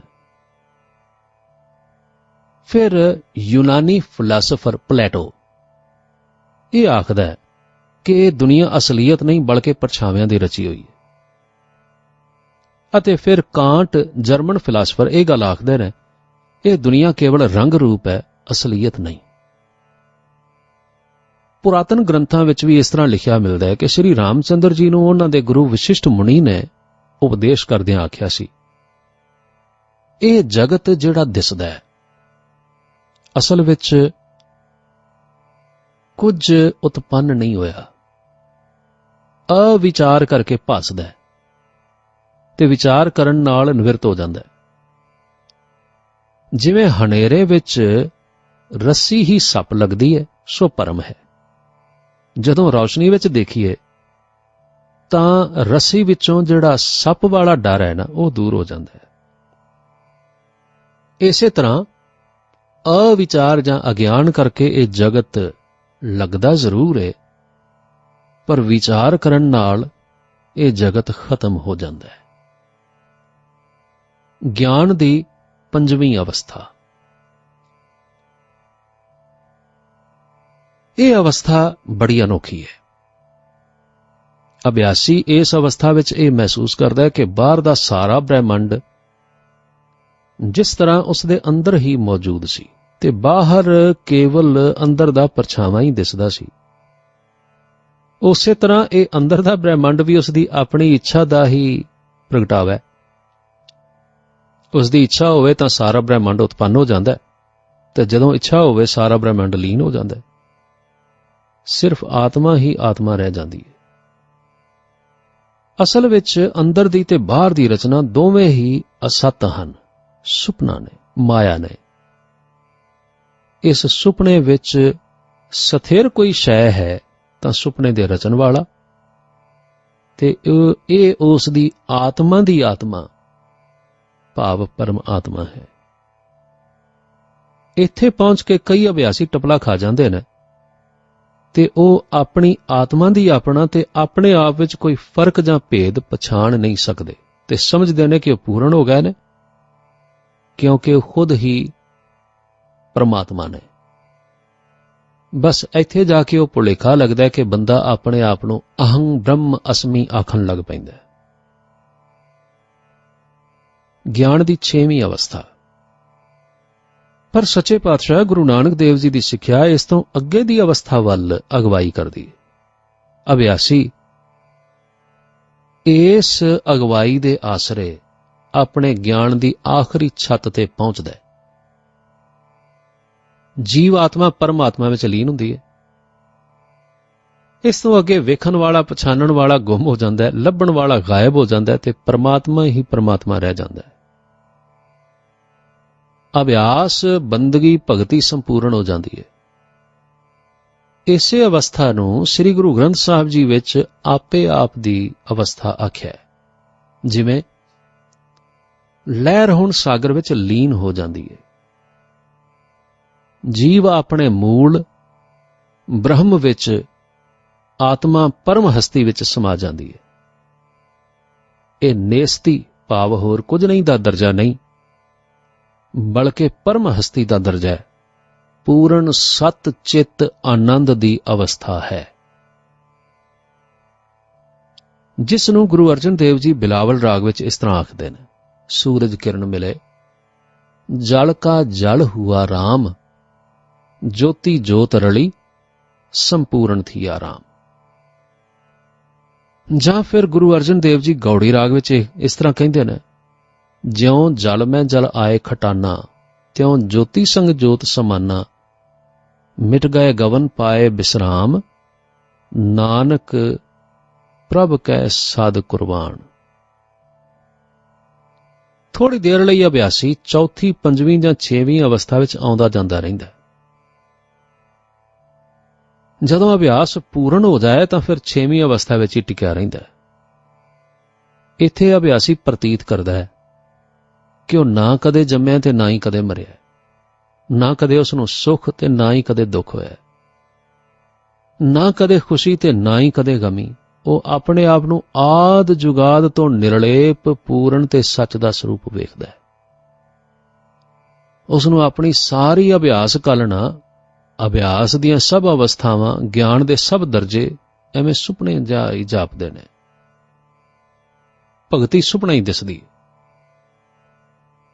ਕੁਝ ਚਿਰ ਇਸ ਤਰ੍ਹਾਂ ਦੇ ਖਿਆਲ ਆ ਕੇ ਫਿਰ ਸ਼ਾਂਤ, ਸਹਿਜ, ਪੂਰਨਤਾ ਤੇ ਆਨੰਦ ਦਾ ਰੂਪ ਹੋ ਜਾਂਦਾ ਹੈ, ਆਪਣੇ ਮੂਲ ਵਿੱਚ ਲੀਨ ਹੋ ਜਾਂਦਾ ਹੈ। ਅਭਿਆਸ ਦਾ ਸਮਾਂ। ਸਿਮਰਨ ਜਾਂ ਗਿਆਨ ਦੀ ਇੱਕ ਅਵਸਥਾ ਤੋਂ ਦੂਜੀ ਅਵਸਥਾ ਤੱਕ ਜਾਣ ਵਿੱਚ ਕਿੰਨਾ ਸਮਾਂ ਲੱਗਦਾ ਹੈ, ਇਸ ਗੱਲ ਦਾ ਠੀਕ ਅੰਦਾਜ਼ਾ ਕੋਈ ਨਹੀਂ ਲਾ ਸਕਦਾ। ਅਸਲ ਵਿੱਚ ਅਭਿਆਸੀ ਨੂੰ ਇਸ ਸੱਚੇ ਰਸਤੇ ਦਾ ਹਰ ਕਦਮ ਆਪ ਤੁਰਨਾ ਪੈਂਦਾ ਹੈ। ਮੰਜ਼ਿਲ ਤੇ ਛੇਤੀ ਜਾਂ ਦੇਰ ਨਾਲ ਪਹੁੰਚਣਾ ਉਸ ਦੀ ਕੁਦਰਤੀ ਸਮਝ, ਸ਼ੌਕ, ਹੌਸਲਾ, ਮਿਹਨਤ ਜਾਂ ਚੰਗੀ ਸੰਗਤ ਤੇ ਨਿਰਭਰ ਕਰਦਾ ਹੈ। ਹਾਂ, ਅਭਿਆਸੀ ਦਾ ਮਨ ਸਾਇੰਸਦਾਨ ਵਰਗਾ ਨਿਰਪੱਖ, ਸੱਚ ਨੂੰ ਕਬੂਲਣ ਵਾਲਾ ਤੇ ਝੂਠ ਨੂੰ ਤਿਆਗਣ ਵਾਲਾ ਹੋਣਾ ਚਾਹੀਦਾ ਹੈ।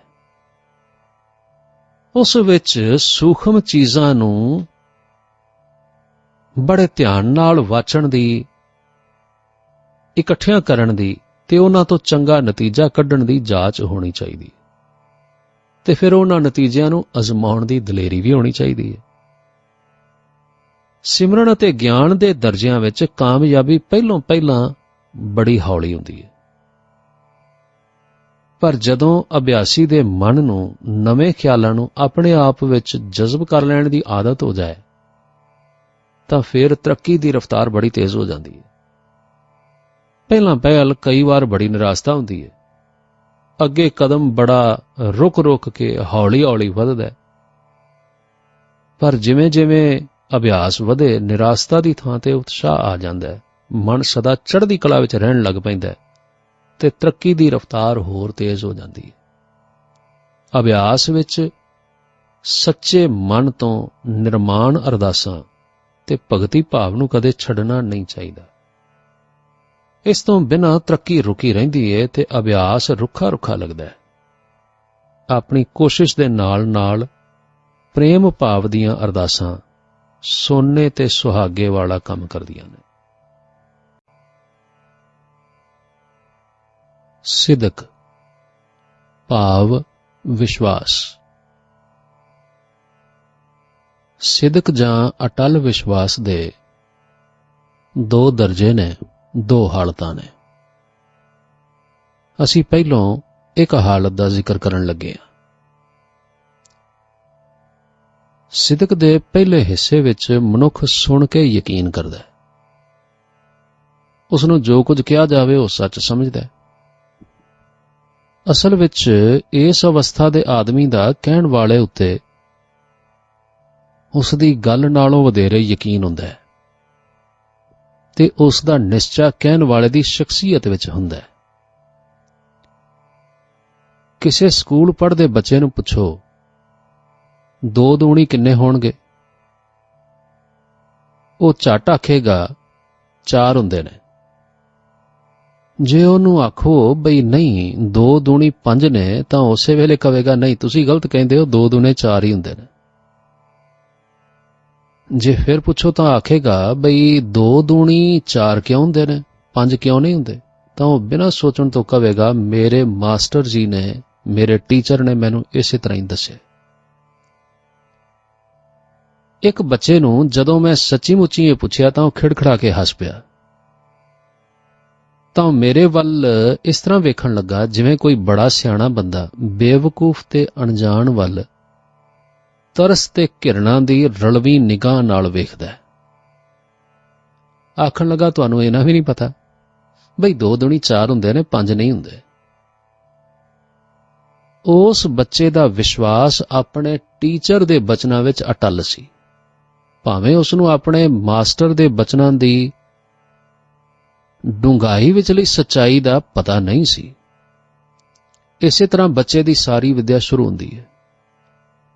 ਜੇ ਬੱਚਾ ਪਹਿਲੇ ਦਿਨ ਹੀ ਮਾਸਟਰ ਤੋਂ ਪੁੱਛਣਾ ਚਾਹੇ ਕਿ 2 ਦੂਣੀ 4 ਕਿਉਂ ਹੁੰਦੇ ਨੇ, 5 ਕਿਉਂ ਨਹੀਂ ਹੁੰਦੇ, ਤਾਂ ਮਾਸਟਰ ਸਿਵਾਏ ਇਸ ਗੱਲ ਦੇ ਆਖਣ ਦੇ ਬਈ ਤੈਨੂੰ ਵੱਡਾ ਹੋ ਕੇ ਨਾ ਅਗਲੀਆਂ ਜਮਾਤਾਂ ਵਿੱਚ ਜਾ ਕੇ ਇਹ ਗੱਲ ਆਪੇ ਪਤਾ ਲੱਗ ਜਾਏਗੀ। ਇਸ ਤੋਂ ਇਲਾਵਾ ਉਹ ਹੋਰ ਕੋਈ ਮਦਦ ਨਹੀਂ ਕਰ ਸਕਦਾ। ਇਸੇ ਤਰ੍ਹਾਂ ਜਦੋਂ ਨਵੇਂ ਸਾਲ ਦੀ ਜੰਤਰੀ ਛਪਦੀ ਏ ਤਾਂ ਉਸ ਵਿੱਚ ਤਾਰਿਆਂ ਦੇ ਘੁੰਮਣ ਦੀ ਗਤੀ ਨਾਲ ਹਿਸਾਬ ਲਾ ਕੇ ਦੱਸਿਆ ਜਾਂਦਾ ਹੈ ਕਿ ਸੂਰਜ ਗ੍ਰਹਿਣ, ਥਿੱਤਾਂ, ਵਾਰ, ਸੰਗਰਾਂਦਾਂ ਕਿਸ-ਕਿਸ ਤਰੀਕ ਨੂੰ ਹੋਣਗੇ।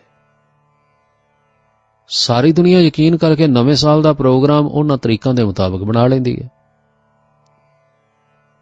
ਸਾਨੂੰ ਤਾਰਿਆਂ ਦੀ ਗਤੀ ਦੀ ਜਾਂ ਗਿਆਨ ਦੀ ਵਾਕਫੀਅਤ ਨਾ ਹੁੰਦਿਆਂ ਵੀ ਉਸ ਵਿਦਿਆ ਦੇ ਪੰਡਤਾਂ ਉੱਤੇ ਨਿਸ਼ਚਾ ਹੁੰਦਾ ਹੈ। ਜੇ ਇਸ ਕਿਸਮ ਦਾ ਨਿਸ਼ਚਾ ਨਾ ਹੋਵੇ, ਵਿਸ਼ਵਾਸ ਨਾ ਹੋਵੇ, ਤਾਂ ਦੁਨੀਆ ਦੇ ਸਾਰੇ ਕੰਮ ਰੁਕ ਜਾਣ। ਬੰਦਗੀ ਕਰਨ ਵਾਲੇ ਬੰਦੇ ਨੂੰ ਪਹਿਲਾਂ ਪਹਿਲ ਭਾਵੇਂ ਆਪਣੇ ਗੁਰੂ ਜਾਂ ਪੀਰ ਦੇ ਬਚਨਾਂ ਦੀ ਸਮਝ ਨਾ ਵੀ ਆਵੇ, ਤਾਂ ਵੀ ਉਸ ਤੇ ਪੂਰਾ ਭਰੋਸਾ ਰੱਖਣਾ ਚਾਹੀਦਾ ਹੈ। ਆਤਮਿਕ ਅਵਸਥਾਵਾਂ ਦੀ ਸਮਝ ਜਦੋਂ ਤੱਕ ਆਪ ਅਨੁਭਵ ਨਾ ਕਰ ਲਈਏ, ਉਦੋਂ ਤੱਕ ਪੂਰਨ ਰੂਪ ਵਿੱਚ ਆ ਹੀ ਨਹੀਂ ਸਕਦੀ। ਇਸ ਵਾਸਤੇ ਜਿਸ ਗੁਰੂ ਜਾਂ ਪੀਰ ਤੇ ਭਰੋਸਾ ਹੋਵੇ, ਉਸ ਦੀ ਅਗਵਾਈ ਤੇ ਯਕੀਨ ਰੱਖ ਕੇ ਹੀ ਬੇੜੀ ਠੇਲ ਦੇਣੀ ਚਾਹੀਦੀ ਹੈ। ਇਸ ਦਾ ਇਹ ਭਾਵ ਹਰਗਿਜ਼ ਨਹੀਂ ਕਿ ਸਿੱਖ ਅੱਖਾਂ ਮੀਟ ਕੇ ਚੱਲਣਾ ਸ਼ੁਰੂ ਕਰ ਦੇਣ। ਅੰਧ ਵਿਸ਼ਵਾਸ ਨਾਲ ਤਾਂ ਸਿੱਖ ਵੀ ਕਿਸੇ ਕਿਨਾਰੇ ਨਹੀਂ ਲੱਗਦਾ, ਡੋਲਦਾ ਤੇ ਗੋਤੇ ਖਾਂਦਾ ਰਹਿੰਦਾ। ਉਸ ਦਾ ਫਰਜ਼ ਹੈ ਕਿ ਗੁਰੂ ਦੀ ਹਰ ਗੱਲ ਸੱਤ ਕਰਕੇ ਮੰਨੇ, ਪਰ ਨਾਲ ਹੀ ਗੁਰੂ ਦੀ ਹਰ ਗੱਲ ਨੂੰ ਅਜ਼ਮਾ ਕੇ, ਪਰਤਾ ਕੇ, ਕਸੌਟੀ ਤੇ ਲਾ ਕੇ ਵੇਖਣ ਦਾ ਚਾਅ ਤੇ ਦਲੇਰੀ ਵੀ ਹੋਵੇ। ਸਿੱਖ ਦੇ ਮਨ ਵਾਸਤੇ ਗੁਰੂ ਵਾਸਤੇ ਪੂਰਨ ਸਤਿਕਾਰ, ਪ੍ਰੇਮ ਤੇ ਅਦਬ ਹੋਣਾ ਜ਼ਰੂਰੀ ਹੈ, ਪਰ ਇਸ ਦੇ ਨਾਲ ਹੀ ਗੁਰੂ ਦੀ ਰਮਜ਼, ਬੁੱਝਣ ਵਾਲੀ ਰੀਝ ਤੇ ਹੌਸਲਾ ਵੀ ਹੋਣਾ ਬੜਾ ਜ਼ਰੂਰੀ ਹੈ। ਰੋਮਨ ਰੋਲੈਂਡ ਇੱਕ ਥਾਂ ਤੇ ਲਿਖਦੇ ਨੇ, ਸਿਦਕ ਦਾ ਮਤਲਬ, ਵਿਸ਼ਵਾਸ ਦਾ ਮਤਲਬ ਅੰਨਾ ਨਿਸ਼ਚਾ ਨਹੀਂ, ਜਿਵੇਂ ਕਿ ਗੁਲਾਮ ਤੇ ਕੁਚਲੀਆਂ ਹੋਈਆਂ ਕੌਮਾਂ ਸਮਝਣ ਲੱਗ ਪਈਆਂ ਨੇ। ਇਸ ਦਾ ਭਾਵ ਜਿਉਂਦਾ ਜਾਗਦਾ ਤਜਰਬਾ ਹੁੰਦਾ ਹੈ। ਹੁਣ ਅਸੀਂ ਸਿਦਕ ਜਾਂ ਵਿਸ਼ਵਾਸ ਦੀ ਦੂਸਰੀ ਹਾਲਤ ਨੂੰ ਬਿਆਨ ਕਰਨੇ ਆ। ਉਹ ਵਿਸ਼ਵਾਸ ਜਿਸ ਨੂੰ ਦੁਨੀਆ ਦੀ ਕੋਈ ਤਾਕਤ ਹਿਲਾ ਨਹੀਂ ਸਕਦੀ। ਗੁਰੂ ਦੇ ਬਚਨਾਂ ਨੂੰ ਅਜ਼ਮਾਉਣ ਨਾਲ ਇਹ ਹਾਲਤ ਹਾਸਲ ਹੁੰਦੀ ਹੈ। ਜਦੋਂ ਗੁਰੂ ਦੇ ਬਚਨ ਜ਼ਿੰਦਗੀ ਵਿੱਚ, ਤਜਰਬੇ ਵਿੱਚ, ਅਜ਼ਮਾਇਸ਼ ਵਿੱਚ ਪੂਰੇ ਉਤਰਦੇ ਵੇਖੇ, ਤਾਂ ਸਿੱਖ ਦੇ ਦਿਲ ਵਿੱਚ ਗੁਰੂ ਵਾਸਤੇ ਇੱਕ ਅਜੀਬ ਸਤਿਕਾਰ ਪੈਦਾ ਹੋ ਜਾਂਦਾ ਹੈ ਤੇ ਉਹ ਸਿਦਕ ਜਾਂ ਵਿਸ਼ਵਾਸ ਪਹਾੜ ਵਰਗਾ ਅਹਿੱਲ ਹੋ ਜਾਂਦਾ ਹੈ। ਸਿਦਕ ਜਾਂ ਵਿਸ਼ਵਾਸ ਦੇ ਅਰਥ ਵੀ ਇਹ ਹੀ ਨੇ। ਇਹੋ ਜਿਹਾ ਸਿਦਕ ਹੀ ਸਵਾਸਾਂ ਨਾਲ ਨਿਭ ਸਕਦਾ ਹੈ। ਬੰਦਗੀ ਕਰਨ ਵਾਲਾ ਬੰਦਾ ਗੁਰੂ ਦੇ ਬਚਨਾਂ ਨੂੰ ਵੀ ਪਹਿਲਾਂ ਸਤਿਕਾਰ ਕਰਕੇ ਹੀ ਮੰਨਦਾ ਹੈ, ਪਰ ਜਦੋਂ ਉਹ ਅਨੁਭਵ ਦੇ ਨੇਤਰਾਂ ਨਾਲ ਗੁਰੂ ਦੇ ਹਰ ਇਸ਼ਾਰੇ ਨੂੰ ਆਪਣੇ ਅੰਦਰ ਪ੍ਰਤੱਖ ਰੂਪ ਵਿੱਚ ਵੇਖਦਾ ਹੈ, ਤਾਂ ਉਸ ਦੇ ਅੰਦਰਲੀ ਸਾਰੀ ਖੇਡ ਗੁਰੂ ਦੇ ਦੱਸਣ ਮੁਤਾਬਕ ਹੋ ਜਾਂਦੀ ਹੈ ਅਤੇ ਫਿਰ ਇਹ ਵਾਲਾ ਵਿਸ਼ਵਾਸ ਉਸ ਦੀ ਜ਼ਿੰਦਗੀ ਦਾ ਹਿੱਸਾ ਬਣ ਜਾਂਦਾ ਹੈ ਅਤੇ ਉਸ ਦੀ ਖੋਈ ਨਾ ਜਾ ਸਕਣ ਵਾਲੀ ਮਲਕੀਅਤ ਹੋ ਜਾਂਦਾ ਹੈ। ਆਤਮਿਕ ਅਸੂਲਾਂ ਨੂੰ ਆਪਣੇ ਜਾਂ ਹੋਰਨਾਂ ਉੱਤੇ ਪ੍ਰੈਕਟੀਕਲ ਕਰਕੇ ਜਦੋਂ ਨਤੀਜੇ ਠੀਕ ਨਿਕਲਦੇ ਵੇਖਦੇ, ਤਾਂ ਫਿਰ ਹੌਸਲਾ ਵੱਧ ਜਾਂਦਾ ਹੈ। ਫਿਰ ਉਹ ਉਹਨਾਂ ਅਸੂਲਾਂ ਨੂੰ ਜਗਤ ਦੀ ਭਲਾਈ ਵਾਸਤੇ ਬੇਫਿਕਰ ਹੋ ਕੇ ਤੇ ਬੇਖੌਫ ਹੋ ਕੇ ਵਰਤਦਾ ਹੈ। ਅਸਲੀ ਸਿਦਕ ਦਾ, ਵਿਸ਼ਵਾਸ ਦਾ ਪੈਦਾ ਹੋਣਾ ਦਿਨਾਂ ਜਾਂ ਮਹੀਨਿਆਂ ਦੀ ਗੱਲ ਨਹੀਂ। ਇਸ ਦੇ ਹਾਸਲ ਕਰਨ ਵਾਸਤੇ ਬੜੀ ਗੰਭੀਰਤਾ, ਸਬਰ ਤੇ ਉਡੀਕ ਦੀ ਲੋੜ ਹੈ। ਕਈ ਗੁੰਝਲਾਂ ਤਾਂ ਸਾਲਾਂ ਦੀ ਕਮਾਈ ਬਾਅਦ ਵੀ ਨਹੀਂ ਖੁੱਲਦੀਆਂ। ਮੈਂ ਸ੍ਰੀ ਗੁਰੂ ਨਾਨਕ ਦੇਵ, 10 ਸਤਿਗੁਰੂਆਂ ਅਤੇ ਸ੍ਰੀ ਗੁਰੂ ਗ੍ਰੰਥ ਸਾਹਿਬ ਜੀ ਤੇ ਪੂਰਨ ਵਿਸ਼ਵਾਸ ਰੱਖਣਾ ਔਰ ਮੇਰਾ ਯਕੀਨ ਹੈ ਕਿ ਗੁਰੂ ਘਰ ਦੇ ਅੰਦਰ ਸੱਚ ਦੀ ਪ੍ਰਾਪਤੀ ਦਾ ਸਭ ਤੋਂ ਸੌਖਾ, ਨੇੜੇ ਦਾ ਤੇ ਖਤਰਿਆਂ ਤੋਂ ਖਾਲੀ ਰਸਤਾ ਹੈ। ਪਰ ਮੈਂ ਗੁਰਬਾਣੀ ਦੀ ਹਰ ਸੱਚਾਈ ਨੂੰ ਅਜ਼ਮਾ ਕੇ ਵੇਖਣ ਦਾ ਮੁੱਢੋਂ ਯਕੀਨ ਰੱਖਣਾ ਅਤੇ ਇਸ ਅਜ਼ਮਾਇਸ਼ ਦੀਆਂ ਸ਼ਰਤਾਂ ਹਮੇਸ਼ਾ ਪੂਰੀਆਂ ਕਰਦਾ ਰਿਹਾ।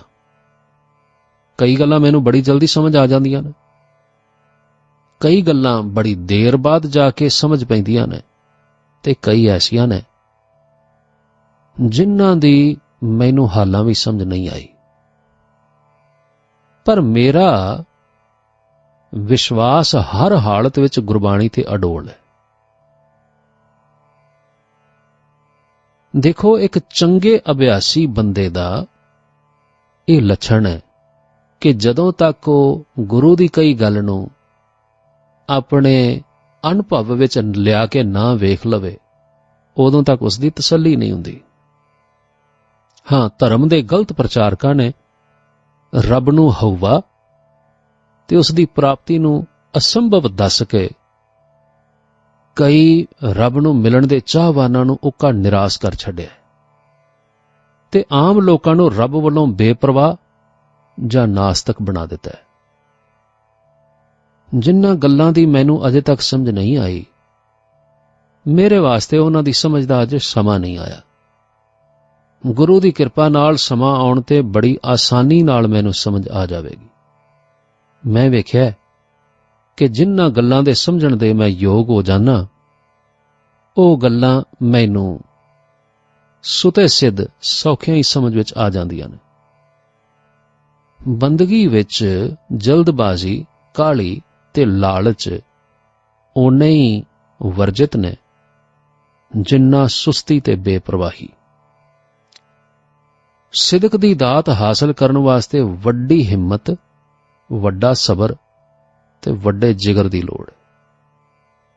ਫਿਰ ਉਹ ਸਿਦਕ ਮਿਲਦਾ ਹੈ ਜਿਹੜਾ ਬੰਦ-ਬੰਦ ਕਟਵਾ ਕੇ ਵੀ ਅਡੋਲ ਰਵੇ, ਜਿਸ ਨੂੰ ਅੱਗ ਸਾੜ ਨਹੀਂ ਸਕਦੀ, ਪਾਣੀ ਡੋਬ ਨਹੀਂ ਸਕਦਾ ਤੇ ਮੌਤ ਖੋ ਨਹੀਂ ਸਕਦੀ।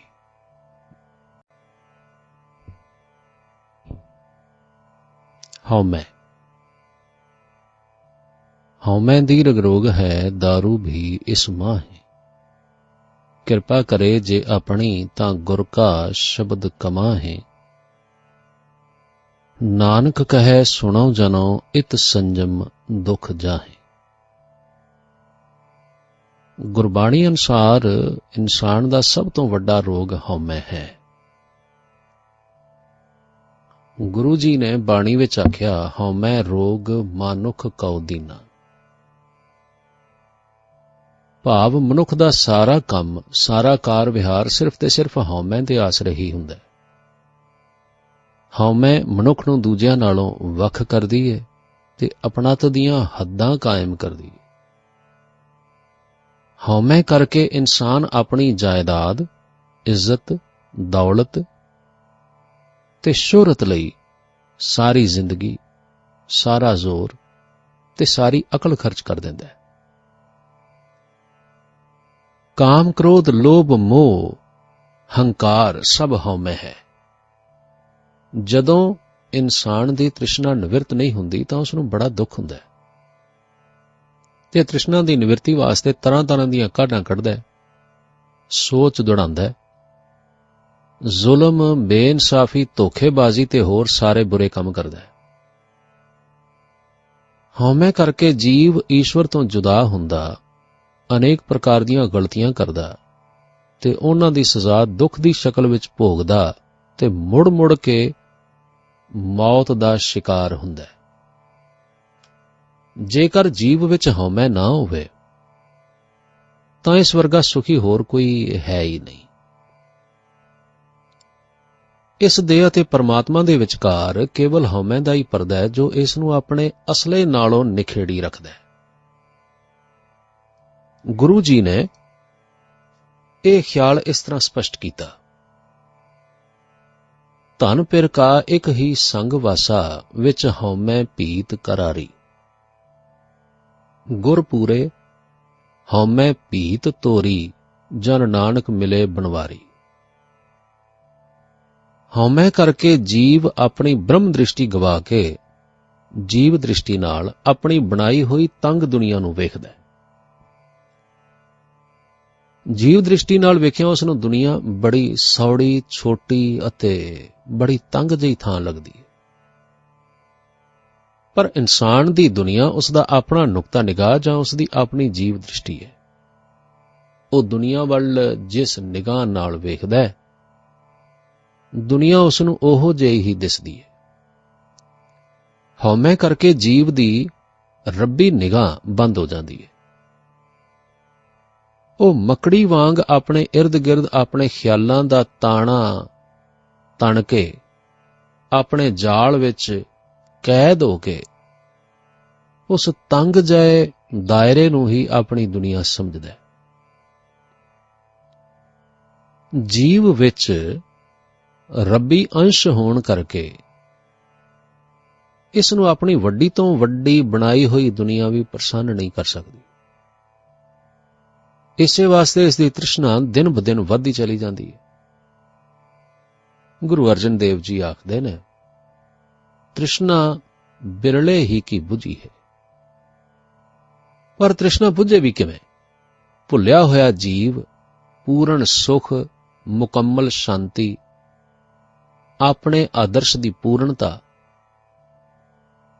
ਇਸ ਮਾਤ ਲੋਕ ਵਿੱਚੋਂ, ਮਟੀਰੀਅਲਿਸਟਿਕ ਦੁਨੀਆ ਵਿੱਚੋਂ ਲੱਭਦਾ ਹੈ। ਇਸੇ ਲਈ ਇਹ ਪੂਰਨਤਾ ਇਸ ਨੂੰ ਨਾ ਮਿਲਦੀ ਹੈ ਤੇ ਨਾ ਹੀ ਇਸ ਦੀ ਸੁੱਖਾਂ ਦੀ ਭਾਲ ਖਤਮ ਹੁੰਦੀ ਹੈ। ਇਹ ਹਉਮੈ ਦੇ ਰਾਹੀਂ ਪਰਮ ਸੁਖ ਭਾਲਦਾ ਹੈ, ਜਿਹੜਾ ਇਸ ਨੂੰ ਮਿਲ ਨਹੀਂ ਸਕਦਾ।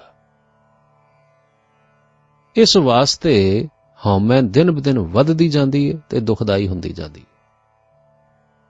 ਇਸ ਹਉਮੈ ਦਾ ਕੰਡਾ ਜੀਵ ਨੂੰ ਹਰ ਵੇਲੇ ਚੁਭਦਾ ਤੇ ਸੂਲੀ ਤੇ ਚੜਾਈ ਰੱਖਦਾ ਹੈ। ਜਿਵੇਂ ਗੁਰੂ ਰਾਮਦਾਸ ਜੀ ਸਮਝਾਉਂਦੇ ਨੇ, ਸਾਕਤ ਹਰ ਰਸ ਸਾਧ ਨਾ ਜਾਣਿਆ, ਤਿਨ ਅੰਤਰ ਹਉਮੈ ਕੰਡਾ ਹੈ। ਜਿਉਂ ਜਿਉਂ ਚੱਲੈ ਹੈ ਚੁਭੈ ਦੁਖ ਪਾਵੈ, ਜਮ ਕਾਲ ਸਹੈ ਸਿਰ ਡੰਡਾ ਹੈ। ਸ੍ਰੀ ਗੁਰੂ ਗ੍ਰੰਥ ਸਾਹਿਬ ਜੀ ਵਿੱਚ ਹਉਮੈ ਨੂੰ ਦੁੱਖ, ਪੀੜ, ਰੋਗ, ਸੰਤਾਪ, ਵਿਖਿਆ, ਭੁਲੇਖਾ, ਪੜਦਾ ਜਾਂ ਗੁਬਾਰ ਕਰਕੇ ਲਿਖਿਆ। ਪਰ ਇਸ ਰੋਗ ਦਾ ਦਾਰੂ ਵੀ ਹੈ। ਸਤਿਗੁਰੂ ਜੀ ਆਖਦੇ ਨੇ, ਹਉਮੈ ਦੀਰਘ ਰੋਗ ਹੈ, ਦਾਰੂ ਵੀ ਇਸ ਮਾਂ ਹੈ। ਕਿਰਪਾ ਕਰੇ ਜੇ ਆਪਣੀ ਤਾਂ ਗੁਰ ਕਾ ਸ਼ਬਦ ਕਮਾ ਹੈ। ਹੁਣ ਪ੍ਰਸ਼ਨ ਉੱਠਦਾ ਹੈ ਕਿ ਦਾਰੂ ਵੀ ਇਸ ਮਾਂ ਹੈ ਕਿਸ ਤਰ੍ਹਾਂ ਹੋਇਆ? ਗੰਭੀਰਤਾ ਨਾਲ ਸੋਚਣ ਮਗਰੋਂ ਇਸ ਗੱਲ ਦੀ ਸੱਚਾਈ ਪ੍ਰਗਟ ਹੋ ਜਾਂਦੀ ਹੈ।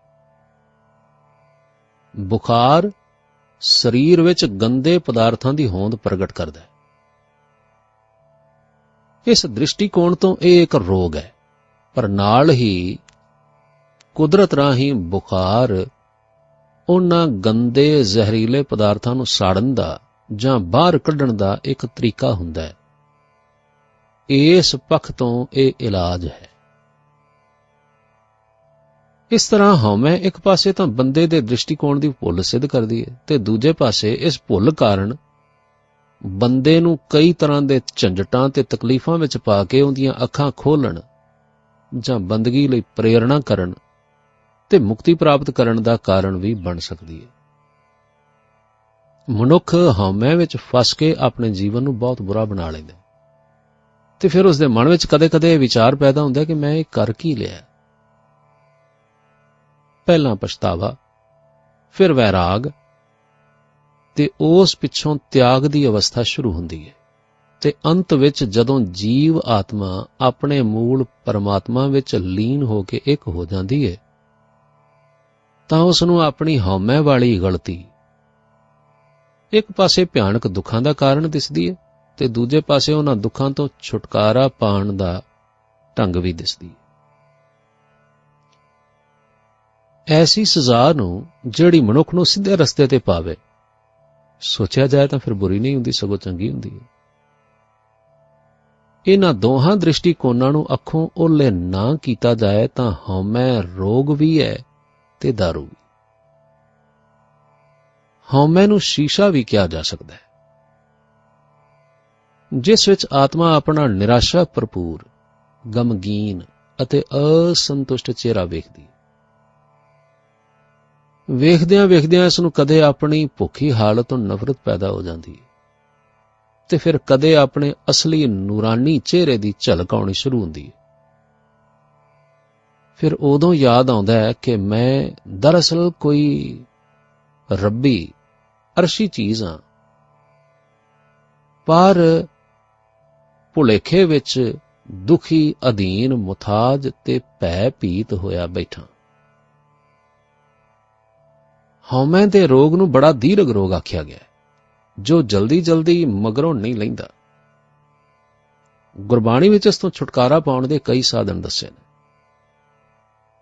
ਪਹਿਲਾ ਸਾਧਨ, ਹਉਮੈ ਤੋਂ ਛੁਟਕਾਰਾ ਪਾਉਣ ਦਾ ਸਭ ਤੋਂ ਚੰਗਾ ਸਾਧਨ ਸਿਮਰਨ ਹੈ, ਜਿਸ ਨਾਲ ਜਿਵੇਂ ਜਿਵੇਂ ਜੀਵ ਪ੍ਰਮਾਤਮਾ ਦੇ ਨੇੜੇ ਹੁੰਦਾ ਜਾਂਦਾ ਹੈ, ਉਸ ਵਿੱਚ ਰੱਬੀ ਸਿਫਤਾਂ ਆਉਂਦੀਆਂ ਜਾਂਦੀਆਂ ਨੇ।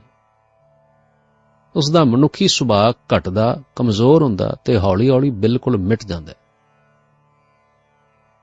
ਜਾਂ ਇਸ ਤਰ੍ਹਾਂ ਕਹੋ ਕਿ ਉਸ ਦਾ ਨੁਕਤਾ ਨਿਗਾਹ ਬਦਲ ਕੇ ਰੱਬੀ ਨੁਕਤਾ ਨਿਗਾਹ ਹੋ ਜਾਂਦਾ ਹੈ।